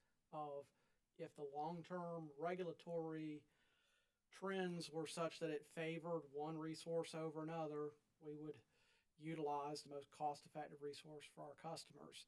However, as we've discussed in a number of instances, there's been long-standing headwinds against coal as a fuel source, not only for from a greenhouse gas standpoint, but we talk about the effluent limitation guidelines. That's wastewater.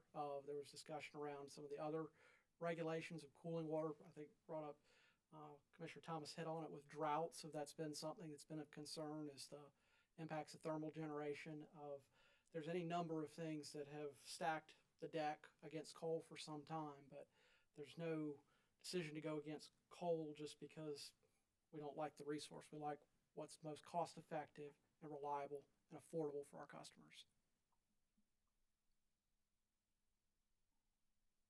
It would be a significant shift in the regulatory regime to see those headwinds completely reverse in this country. I think that's all I have, Madam Chair. Thank you, panel. Thank you very much. Thank you, Commissioner Williams. Commissioners? Chair Belzer, I do have questions. What time are we trying to? We're going to stop shortly after 5.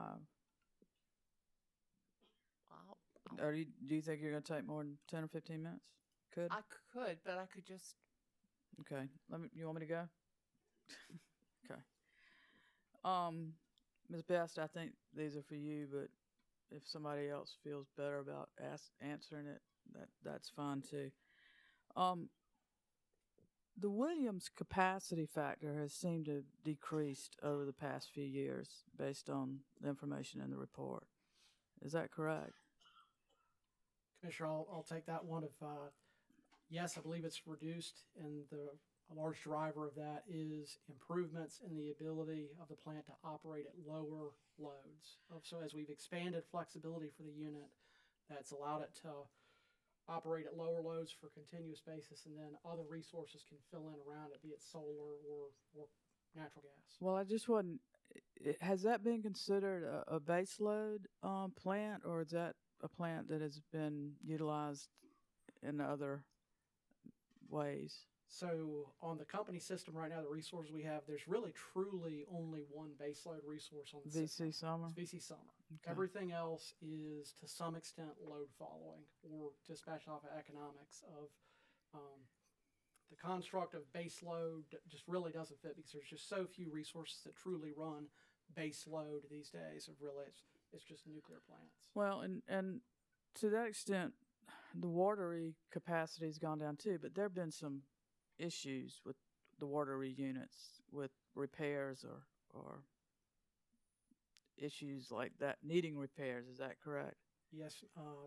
The one unit at Watery was out for several a period of time due to the generator explosion that's been discussed before. Does any of that go into the impact into the decision of making a decision to retire? If with everything else, and I understand the constraints and the policy the issues that are looking at coal, but if that wasn't there, would it be time to retire those plants? I think Mr. Neely can speak to the modeling. I'm not sure where historic capacity factor really plays into the modeling so much, because we look at what's the resource capable of when we do the modeling. But it's indicative of other resources coming on the system, be it solar, of low-cost natural gas. The company's acquisition of Columbia Energy Center and that being on the system has done a lot to lower costs overall for customers, but also depressed coal unit capacity factors. Well, one thing I would add, particularly with Williams, with regard to capacity factor is not necessarily a good measure, particularly with regard to transmission and reliability, because a big part of what we do, I think maybe you've heard before, is not just what you are doing in the moment or under the current system as it's configured and second to second or hour to hour, but the big part is for transmission is what could you do given the loss of a facility or more than one facility. And so that's a big reason why we want Williams on, even if it's at minimum, because if you have that unexpected outage of a transmission line feeding Charleston, we know that we could ramp that unit up to full and leave it there for a number of hours until such time as it's not needed anymore. So capacity factor, particularly when it comes to transmission, is reliability is not necessarily. It's certainly a statistic that you can look at of how these plants are used, but it's not necessarily something that, in my mind, we should focus on from the standpoint of the what it brings to the overall reliability of the system. if that makes sense. Sort of. I'll mull that over. That's all I have. We're coming up on 5. We've been going almost 2 hours, and we've got customers coming at 5:30, and some of y'all are going to want to try to get out of here tonight. So I hate to make y'all be under oath overnight, but I don't have any way around it. And so I'm just going to ask you not to discuss your testimony with anyone or let them discuss your testimony with you or talk about your testimony within your earshot as far as hints or anything. You can talk about the upcoming football season. You can talk about the storm that's coming this way. You can talk about any of that, but let's not talk about the testimony. And to that end, council, I would ask y'all to keep alert of the weather reports as they come in. I don't know what's going to happen with this storm. I know that the Supreme Court put on their court news the standard hazardous weather or inclement weather, so that we all need to be looking at that and seeing what's going on. So, is there any outstanding matter that we need to take up before we recess for the evening? Okay, hearing none, we will. We're going to convene the customer public session at 5:30 for those of you that want to stay, and then we will reconvene this part of the hearing at 9:30 in the morning. So thank you very much. Y'all have a good and safe evening.